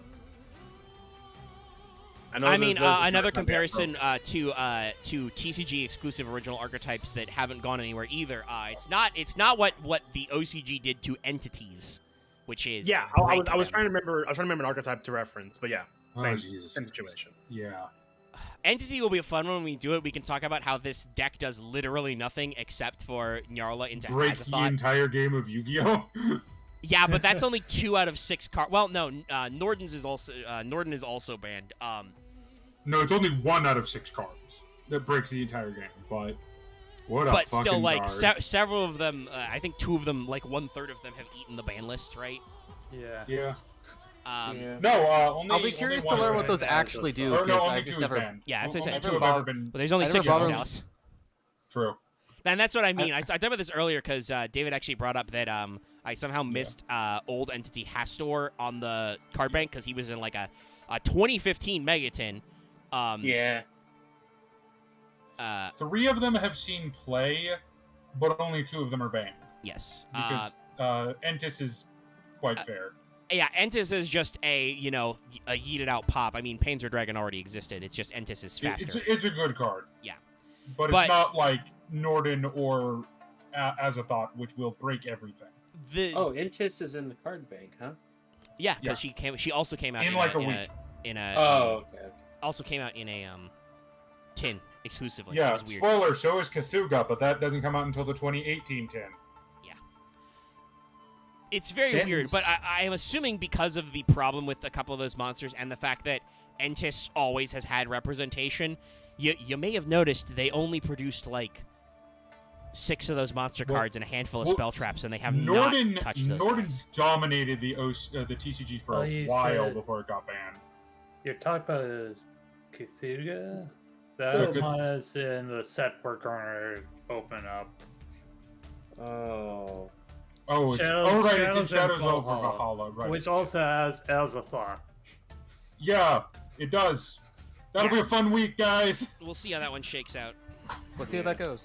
Shadows also has the much-needed Alistair reprint. True, but if no one bans Azathoth, I will stop playing Yu-Gi-Oh! Forever. Okay, so we all don't ban Azathoth. Good. I can have my fucking Wednesdays back. Dallas quits. I mean, Dallas, you always could just take a break and just do what Robin does, and just not show up half the No, Robin That's just not falls even the asleep metaphor. before the game starts. Man, That's everybody picking on Robin just because he's the most winningest Oh, player. Robin's Canadian. He deserves it. He admitted that he's self-actualized. Sometimes I miss on camera, Dallas. I didn't become like Dallas. See, that's probably the bad idea. We've don't talked be about me. this. Actually, I don't think you could live through being a heel. You can't be me. No, you'd feel bad about being me in like a week. I mean, it's immediate regret, but I just bury it under the pain. There is no regret. There is only spaghetti. There's only happiness as you stab. So, as our tease, because that other fluff detail has, yeeted us another, 10 minutes. This is the most goofy This does been look in a like while. I mean, we're talking about UA, so... This does look like UA Stadium, but just, I guess, more money is thrown at it. I mean, Dallas will be at your win percentile in the not-too-distant future. I mean, Robin, for what you said in the chat, I don't know if Broad Bull will be banned the first week. I think it deserves to be, but it's definitely not as triggering of a card as Dreadnought is. That's what I mean. So Hyper Stadium, though, this was also released in Phantom Rage, where, again, for some ungodly reason, the game decided to bridge FA and UA. And when we eventually do FA, we might do that as a pickup week when we need some extra shit. They are about roughly the same size, but they've got a couple of different things. They have a strong field spell focus as well. They do have a similar aesthetic, especially when they've got, quad bikes or motorcycles and you can actually see the guys driving the vehicles. They're not like, speed racer cars. They do look like they're wearing similar stuff to the UA guys, so you can see the connection. It's just the two decks don't really go together. Now, this is just in general a late Konami field spell card. It says when it's activated, you can add a UA or FA to your hand, or add a UA Stadium from your graveyard to your hand. You can reveal a field spell in your graveyard, pay 1,000 LP. You can normal summon an extra UA or FA monster. You can only get this effect once per turn. You can only activate one UA Hyper Stadium once per turn. So this has synergy with both of them. It lets you recover Stadium for stuff. It lets you search when activated. And you can get extra normals, which, as we talked about, UAs do actually want to summon guys. Yeah, I mean, it's a good card. Yeah. This is a 2020 Konami field spell. It very much is. Right down to the fact that this is a Band-Aid for 2 goddamn archetypes because it has the parenthetical text. I don't know if I covered that. This card is always treated as an FA card. So it is both UA Hyper Stadium and FA Hyper Stadium at the same time and has synergy with both decks. So it's a really interesting bridge point that we will discuss at a later date. But yeah. I feel like we can probably wrap up the stream here. That was our I forgot to mention this earlier, but this episode was our special Patreon poll one. We did a poll on Patreon. Patrons could vote. And we'll do another one of those soon. I haven't scheduled it up yet because I need a replacement from Dallas for UA. But unless other people want to hot swap their archetypes, I can just do what they asked last time. I mean, I can suggest a new one. Well, yeah, is it? Is anyone Subterror? Oh, we already did. I'm dumb. Yeah, Ignore me. You could just put FA. Ignore him. But me doesn't want to do Ignore me. Listen, No, it I doesn't don't have to wanna be do now. It's just FA. like I that is why I have not launched that poll if you're curious. But if you support us on Patreon at the 5 and up level already or new this month, you get access to that poll and can decide a future special fail portrayal we do. The reason why we didn't actually do it last month, which is what the poll was for, was because Dallas and Vesper were both out, so there was no sports, and it just, as you can see by the fact that I thought we would have to do this with FA, it would not be long enough otherwise. As you can see, with their addition, we managed to make this last 2 hours and 45 minutes. You underestimate our ability for bullshit stuff. Yeah, you underestimate the faffin. Yeah. Well, I mean, this was like, there were like 8 monsters in this arc, or is it 10? Is it 10 monsters? No, there's 10. Yeah, there's 10 monsters, and then we did actually talk about most of their spell traps. There's only a couple we didn't. And we got into a decent amount of art breakdown. Yeah. We talked about some things that were and were not related. But yeah, so it did get in there. So we've got a few things we can work out. But yeah, keep forward to that poll. Don't forget to like, comment, and subscribe in the video. I see that there's not as many likes as there are viewers right now. For shame. There's less likes than there's people in this call. Oh, I don't like us. So I didn't like it.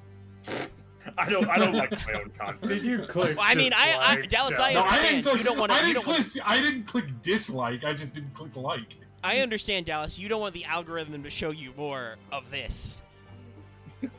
What is but I this? assume the people tuning into this. This is Rada doesn't do pathetic aesthetics fast enough. This is the tale. That's Sorry. basically how this started. Rada didn't. We started this with Rada won't release the hero video yet because it's 5 million I years long. swear to God, And I'm we not took drunk. 4 goddamn episodes to get through all of Heroes. But yeah, It took 4 episodes, and there are many mental breakdowns. There yes, goes we- my hero. we lose our shit a lot in the hero Hero. episode. But yeah, I think this might be the goopiest we've been since Hero. Hey guys, no, speaking I'm of a bear. Kaiju episode was very good. That's guess true. who still needs to open their packs for this? Oh wow, Oh, you haven't this even week? opened Max Crisis? Nope. I Oh, tried boy. to a few days ago, and the pack opener said I don't feel like it. I'm like, okay. Guys, I think I have a problem when it comes to deck building.